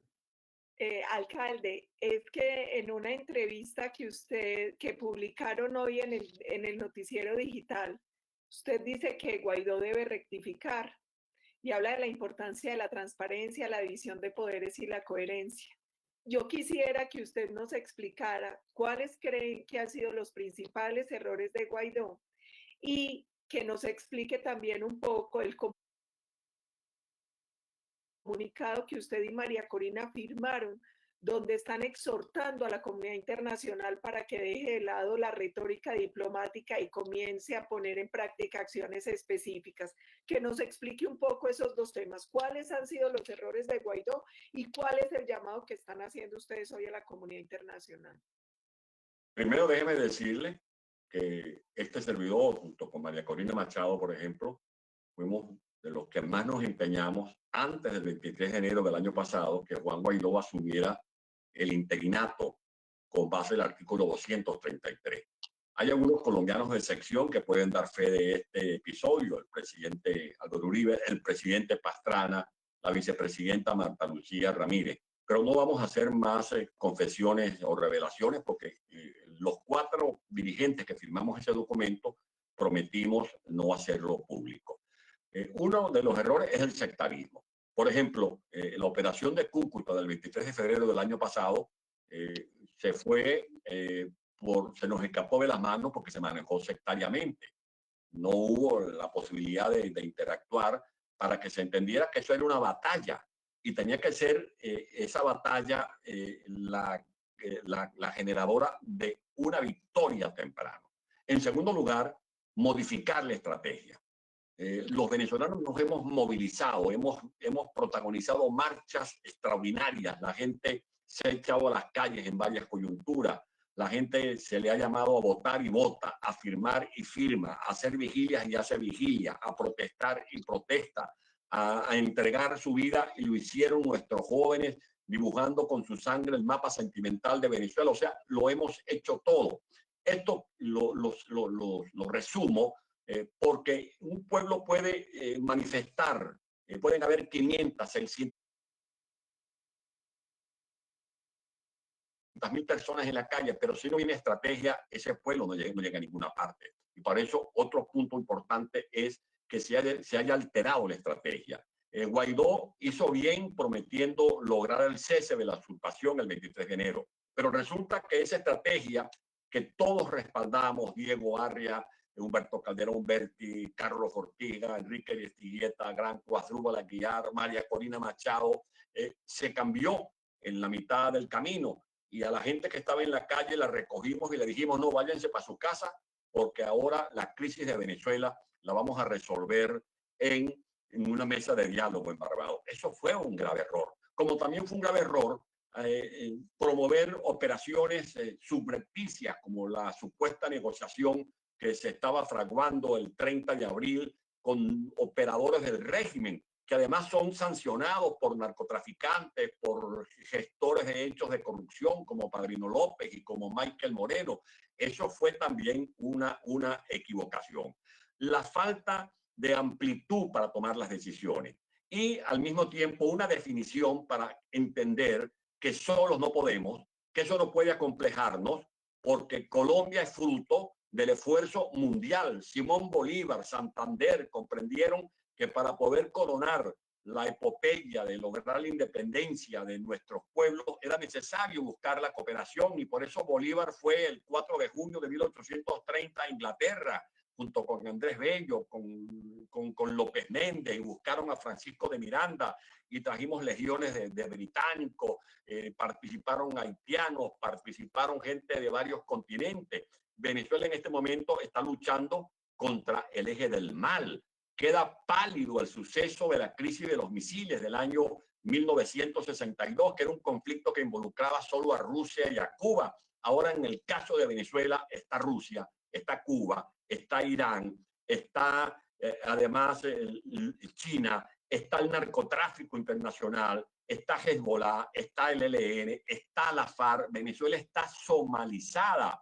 Nosotros estamos viendo cómo a Venezuela la despedazan y por lo tanto no pueden haber contradicciones en los voceros que acompañan a Guaidó diciendo, por ejemplo, que no se metan en el caso de Venezuela, que eso lo vamos a resolver solo los venezolanos con diálogo y con negociaciones, cuando lo que tiene que hacer Juan Guaidó y la transición es invocar el concepto de responsabilidad de proteger, promover la aplicación del TIAR en Venezuela, porque además no se trata de un favor, se trata de una obligación, de un deber de la comunidad internacional para evitar, como decía Diego Barria, que se repita la triste historia de Bosnia, de Ruanda, cuando el liderazgo mundial se quedó cruzado de brazos viendo cómo se masacraban a miles de seres humanos. La solidaridad tiene que ser oportuna y Venezuela en este momento reclama la participación responsable de la comunidad internacional, que además tiene que estar consciente que lo que está ocurriendo en Venezuela afecta a Colombia, a Brasil, a Estados Unidos y yo diría que al mundo entero. Muchas gracias, alcalde Ledesma. Muchas gracias, senadora Paola. Se ha cumplido el tiempo. Ustedes han sido muy juiciosos en cumplirlo. Vamos a pasar entonces a un bloque que es en el cual cada una de las senadoras, María Fernanda, Paola y Paloma, pueden hacerle preguntas a María Corina y al alcalde Ledesma y al gobernador si todavía nos acompaña. Y al mismo tiempo yo voy a leer un par de preguntas de público. Voy a comenzar yo. Voy a comenzar rápidamente yo, pues en público, y voy a comenzar por leer una pregunta para María Corina Machado. Dice esta persona que está conectada en este chat: jóvenes que hacen críticas constructivas lanzan un juicio sin medir las consecuencias de sus palabras. Asimismo, comparten material que solo tiene un objetivo y es incitar al odio. ¿Cómo podemos cambiar el chip a estos jóvenes para que vean el resultado de las decisiones que se han tomado en otros países como Cuba y Venezuela? ¿De qué manera podemos motivar a los jóvenes para que sus críticas sean constructivas y que a través de ideas puedan construir país, que realmente sus ideas sean importantes para el desarrollo de Colombia? Tiene la palabra la exdiputada María Corina y enseguida sigue Paloma, y pues ahora María Fernanda tuvo un inconveniente y ya va a regresar, pero entonces después viene Paola y María Fernanda. Fernando Nicolás. Vamos a hacer este bloque más corto, respuestas de 3 minutos para que nos dé tiempo, y enseguida pasamos al cierre con el presidente Uribe. María Corina, por favor. Mira, yo creo que es un enorme desafío que tenemos quienes estamos planteándonos una nueva forma de hacer política. Yo sé que en muchos países está ocurriendo eso, una preocupación, incluso en los Estados Unidos, de estas nuevas generaciones que están, digamos, siendo atraídas por algunos movimientos de izquierda que se llaman progresistas y que tergiversan la verdad, pero que, insisto, son muy buenos comunicacionalmente. Ahora, paradójicamente, en Venezuela está pasando todo lo contrario, todo lo contrario. Nunca como hoy estamos viendo jóvenes involucrándose en política y muchachos que están en carreras que nunca antes pensaron que podían dedicarse al servicio público, científicas, culturales, artísticas. Y por lo menos puedo hablarte de 20, donde los jóvenes, bueno, como son, exigen críticas, son irreverentes, pero al final están viendo y están creciendo con una realidad tan cruda, tan evidente sobre el fracaso del socialismo, que yo creo que son los mejores voceros. Entonces, pensando qué podemos hacer, yo digo, pongamos a la juventud venezolana a hablar con los jóvenes colombianos y con los jóvenes cubanos y con los jóvenes norteamericanos para que en carne propia puedan transmitirle lo que ha sido el horror del socialismo, que al final les arrebata su futuro, su juventud, sus sueños y su familia. Así que yo, si algo tengo hoy en día de cara al futuro de Venezuela, una enorme confianza con esta generación que solo ha conocido este horror, pero que a mi modo de ver son quienes tienen la mayor disposición a una economía abierta y a un Estado subordinado a una sociedad que le rinde cuentas a ella. Para mí eso es una enorme buena noticia y creo que es una oportunidad para también a las juventudes de otros países y de otros partidos, concretamente como ustedes. Me parece muy buena esa invitación y te vamos a hacer, como decimos aquí, a coger la caña. Yo creo que esa reunión de juventudes, por lo menos comencemos entre juventudes de 20 y juventudes del Centro Democrático. Buenísimo. Para que intercambien experiencias, conocimientos y de ahí una relación. Senadora Paloma Valencia. Gracias, senador. Yo creo que pues mi pregunta para el alcalde Ledesma, oyéndolo a usted, pues queda uno muy preocupado, digamos, en torno al porvenir que se viene para Venezuela. Yo le quiero preguntar, ¿usted cómo ve estos 3 momentos? La vinculación con Irán, la presencia de Teherán ya tan definitiva en Venezuela, más la guerra geopolítica de Cuba con los Estados Unidos y las próximas elecciones de los Estados Unidos. ¿Cuáles son los escenarios que usted ve para Venezuela?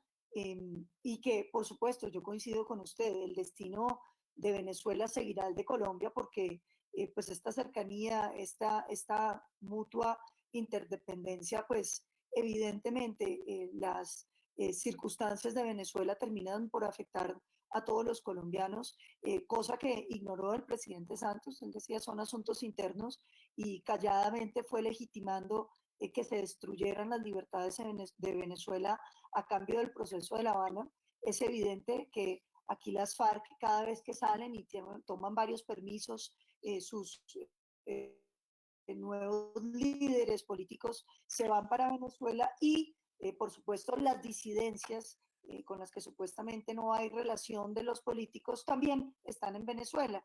Iván Márquez, Santrich, todo el eje del narcotráfico y esas nuevas guerrillas transnacionales que se están organizando. Yo le quiero preguntar particularmente por eso, por lo que significa Teherán, lo que significa la guerra de los Estados Unidos con China y la vinculación China con Irán y su defensa y la nueva elección en los Estados Unidos. 3 minutos, alcalde. Esto es para mí es como la amenaza imperfecta, pero cierta, porque es esa mezcla de terrorismo internacional que patrocina la meca del terrorismo, que tiene su asiento en Teherán, pero al mismo tiempo coludido con esa operación perversa del narcotráfico.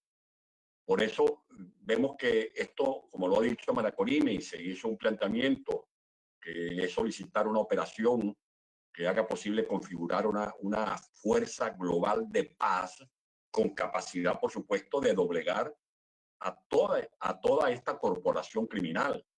Ya las provocaciones guerreristas no se están haciendo solo desde el Medio Oriente. Han trasladado todos esos bártulos hacia territorio venezolano, están en la cabeza de Sudamérica. Y además está también la incursión de Rusia. Rusia ha instalado equipos bélicos en 11 estados de Venezuela. Tiene 13 baterías antiaéreas en el Zulia, tiene 2 en La Guaira, otras en Apure, otra en el Táchira. Y además de eso, nuestro territorio se ha convertido en el patio trasero, en la zona de aliviadero de los narcoguerrilleros de Colombia, vale decir LN y la FARC. que están metidos en el arco minero, no viendo los paisajes o las guacamayas, sino explotando el Toriol, el coltán y la cuarta mina de oro más grande del mundo, que tiene una reserva que supera el 1.400.000 toneladas de oro, además del diamante. Por lo tanto, mientras nosotros vemos que hay algunos factores políticos que en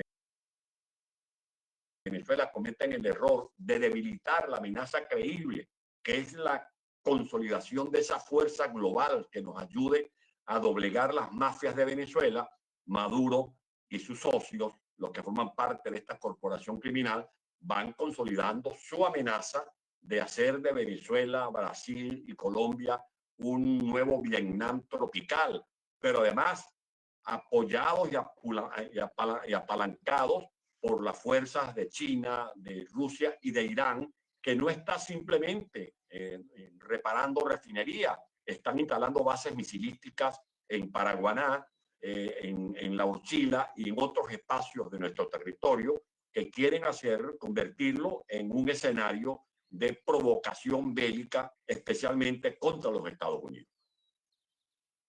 Muchas gracias. Excelente uso del tiempo. Tiene la palabra la senadora Paola Holguín. Gracias. Doctora María Corina Machado, yo sé de su valor enorme. Y hoy yo participé en la mañana en la Asamblea Nacional en Venezuela. Fui invitada para hablar del tema de la presencia de estructuras criminales colombianas en territorio venezolano. Allí pude denunciar la presencia, como aquí se ha dicho, por décadas del ELN y la FARC en ese territorio. El ELN con los frentes de guerra norte, nororiental y oriental, la FARC con los frentes 3310 y los llamados, el Frente Acacio Medina y los llamados marquetalianos, que son los que están en cabeza de Iván Márquez, pero además lamentablemente hoy también hacen presencia el clan, los rastrojos y los pelusos. Este ya no es un tema político, este es un tema jurídico y de seguridad regional. La pregunta es, ¿qué podemos hacer? Usted ahora dijo, ellos están organizados, ellos están coordinados, los demócratas tenemos que hacer lo mismo. ¿Qué podemos hacer? Porque para muchos la afinidad ideológica se volvió en complicidad criminal. Nosotros hoy tenemos argumentos que van más allá del tema político, hay unos elementos jurídicos, hay unas personas con órdenes de captura en Venezuela, ya están Iván Márquez, está Santrich, están dos miembros del COSE, está alias del ELN, está alias Pablito, alias Antonio García. ¿Qué hacer? ¿Qué podemos hacer? ¿Cómo podemos armar el gran bloque para ayudar a Venezuela? Porque usted lo decía, si no se resuelve allá, no lo resolvemos acá. El terrorismo y el narcotráfico, si sigue teniendo albergue en Venezuela, pues jamás lo vamos a poder derrotar nosotros y ustedes no van a poder recuperar la libertad y la democracia si continúan aliados de estas grandes organizaciones criminales colombianas y de otras como Hezbollah que hoy están en su territorio. Paola, te agradezco muchísimo el planteamiento y te reconozco tu enorme esfuerzo por divulgar dentro y fuera de Colombia esta situación. Mi pregunta, yo te contestaría diciendo, ¿cuál es el costo de no actuar? ¿Qué puede pasar, no te digo yo en Venezuela, en Colombia, dentro de 6 meses, dentro de 12 meses, si la situación venezolana sigue derivando y acelerándose en el ritmo en que va? ¿Qué puede pasar en Brasil? ¿Qué está pasando en Ecuador? ¿Qué está pasando en México? Entonces, es un problema de que hay que asumir que, como además lo elaboraba muy bien el doctor Arria en el inicio de su intervención, que la historia ha llegado trágicamente y demasiadas veces, demasiado tarde, a situaciones de devastación humana como lo que está ocurriendo en Venezuela, pero en este caso, y dadas las circunstancias de un conflicto no convencional o de última generación, es un conflicto que además no es contenible dentro de las fronteras. Y si alguien lo sabe, es Colombia. Es decir, pensar que se puede mantener la destrucción de un país encerrado en unas fronteras como la venezolana colombiana o venezolana brasilera o incluso hacia las islas del Caribe es una ilusión. Entonces, el costo de no actuar se incrementa cada día. no solo en número de vidas y de destrucción patrimonial y económica, en el ecocidio que está ocurriendo en el Orinoco y la Amazonia, pero obviamente en la desestabilización de los países vecinos. Entonces yo creo que este es un momento en el cual ya ha sido suficientemente documentado en la Corte Penal Internacional, y el presidente Duque fue un pionero de presentar toda la documentación.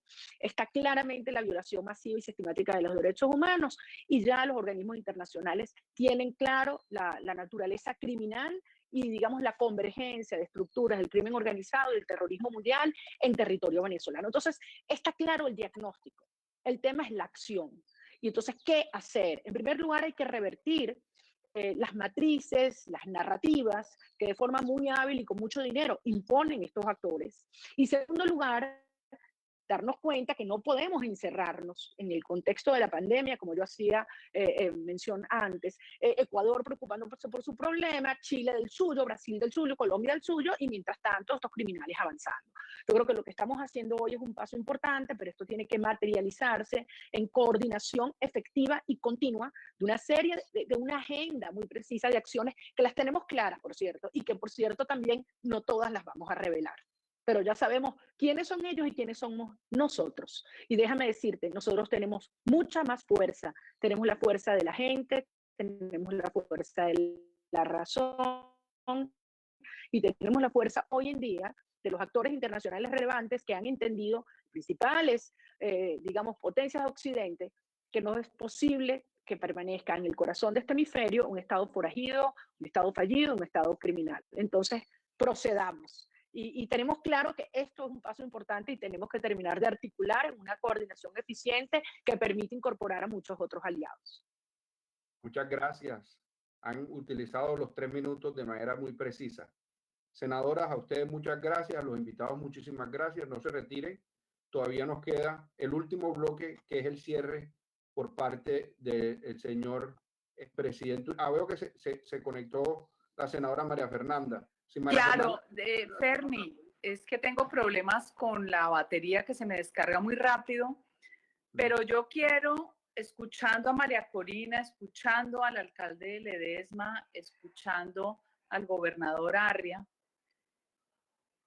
acaban de fundar el 19 de julio del 2019, o sea, van a cumplir un año. Acaban de fundar el Grupo de Puebla, que yo lo llamo la versión remozada del Foro de Sao Paulo. Así es. Son tan descarados los comunistas que necesitan un nuevo revestimiento, una nueva figura. Es la nueva piel que muda la serpiente. Hemos entrado en contacto con varias organizaciones conservadoras en España, en Brasil, en Guatemala, conscientes de la amenaza. Queremos fundar el Foro Libertad. Queremos hacerle contrapeso al Grupo de Puebla, que es el nuevo Foro de Sao Paulo. Queremos que se unan todos, porque lo que acaba de decir María Corina, que es la fuerza de la razón, las mayorías, finalmente es el sentido común.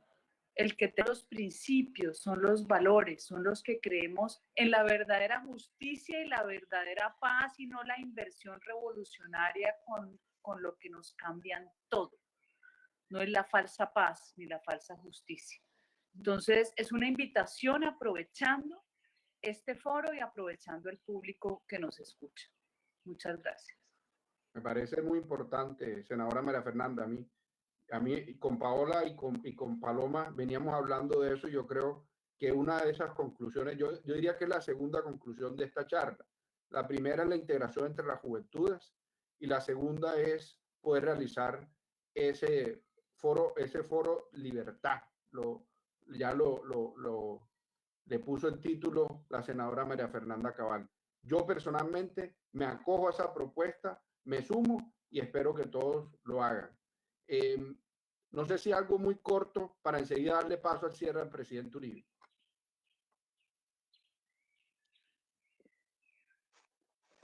Sí, yo en lo personal me parece excelente idea lo que acaba de plantear María Fernanda. Nosotros tenemos una historia común con Colombia, pero también problemas comunes que ya no solo atañen a Colombia y a Venezuela. Este eje del mal avanza. Lograron coronar gobiernos en Brasil, en Ecuador, en Bolivia, en Argentina, en Uruguay, en Nicaragua, y tienen todavía ese empeño renovado ahora con lo que yo llamo este club de Puebla, que es el club de los convictos, porque ellos están todos procesados por corrupción, como es el caso de Evo Morales, de Ortega, de Correa, de Lula. De Lula. Pero además que no tienen ideas, sino un amasijo de frases inconexas, pero tienen muchos recursos provenientes de la corrupción, recursos provenientes del narcotráfico, de esos grupos que financian el terrorismo. Por lo tanto, es una obligación de nosotros establecer este contrapeso. Y creo que en eso vamos a tener coincidencia y la mejor buena voluntad de apalancar esta idea. Muchas gracias, alcalde. ¿Alguien quiere agregar algo por 30 segundos?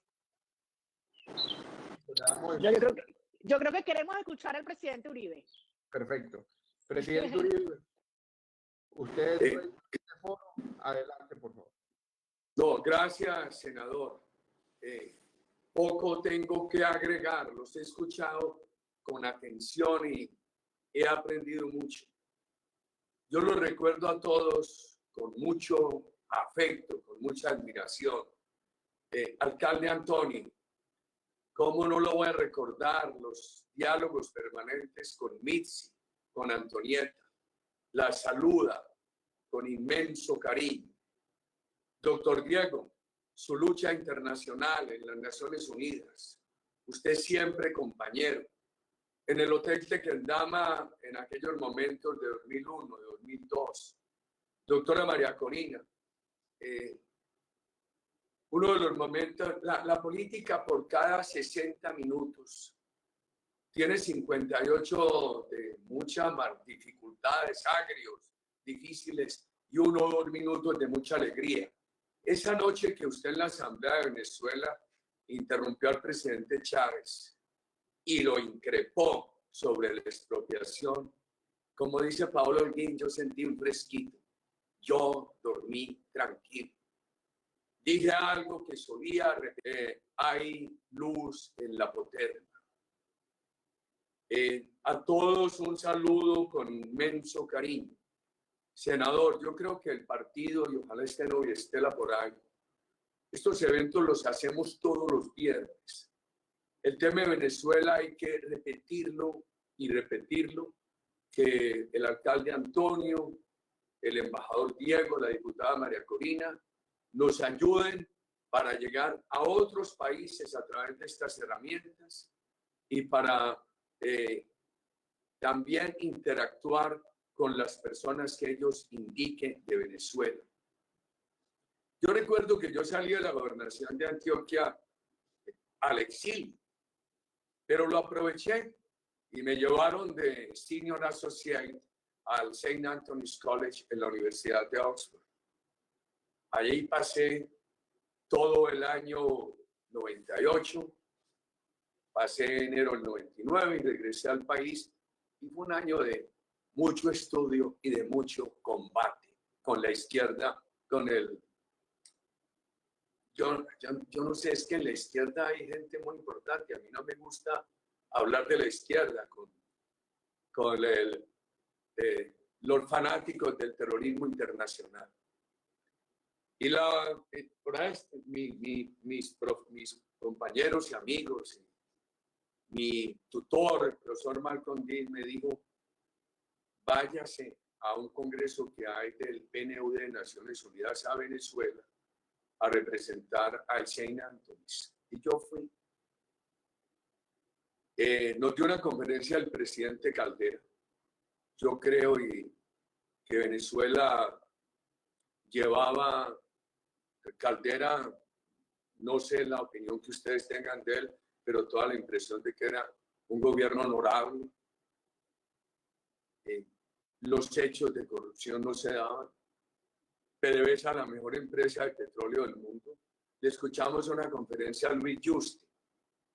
Fue más larga la ovación que la conferencia y asistimos no menos de 1.200 personas. Fuera de esa riqueza del petróleo, de gas natural, 600.000 hectáreas de reforestación comercial. Colombia en ese momento apenas tenía 100.000. Imaginen ustedes. Los solos desarrollos hidroeléctricos del río Guri en el oriente del país, creo que es un río corto que viene del oriente hacia el río Orinoco, allí muy cerca de las fronteras orientales de Venezuela.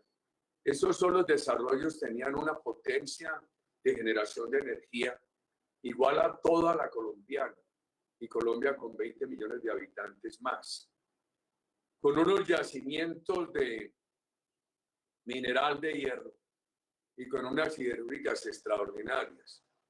Y habían hecho una gran infraestructura en todo el país, un gran apoyo al sector agropecuario, industrias importantes. Creo que, y esto es lo que quiero preguntarle a nuestros tres distinguidos panelistas, a María Corina, al alcalde Antonio y al embajador Diego. América Latina en ese momento tenía una pobreza en promedio entre el 37 y el 42, 45. Creo que la de Venezuela no superaba el 25. Si nos remontamos al año 98, ¿qué pobreza llevaba? El 25. ¿Tienes algún recuerdo, doctor Antonio, doctora María Corina, doctor Diego? Doctora María Corina, el micrófono que no le escuchamos. Sí, ligeramente por encima del 40% son las cifras que hoy en día se hablan del año 98. Bueno, y América Latina bajó mucho, pero había varias cifras, porque también otra cifra hablaba del 25%, pongamos del 40%. América Latina bajó enormemente, se bajó al 27%. Venezuela, he visto cifras entre el 86 y el 95, doctora María Corina. La cifra de la semana pasada que la estaba comentando el alcalde Ledesma y Paola fue del 96.2%, la pobreza 79%, pobreza extrema con base al ingreso, presidente, una cosa impensable, inédita. Impensable. Y yo recuerdo que yo le hice un informe a la universidad y al cuerpo profesoral en el que les dije, Venezuela está muy bien, pero se proyecta muy mal. Porque en aquel junio-julio del año 98, en esa visita mía a Caracas, yo encontré un animismo en favor de Chávez. Y entonces, examinando los antecedentes, a uno le preocupaba mucho. Y 6 meses después, la elección fue a principios de diciembre del 98, si la memoria no me falla. María Corina. La primera elección de Chávez fue a principios del 98. Diciembre del 98. Claro, 4 o 5 meses después de mi visita a Caracas. Y en ese diciembre el presidente electo él visita Europa y nosotros lo invitamos del St. Andrews. Fue a Oxford. Echó un discurso que sedujo mucho a los asistentes, todos académicos, en español muy fluido, muy rápido. Yo desde el público le hice esta pregunta. Le dije, señor presidente, usted se posesiona ahora en enero, febrero. El presidente de Colombia, Andrés Pastrana, está recientemente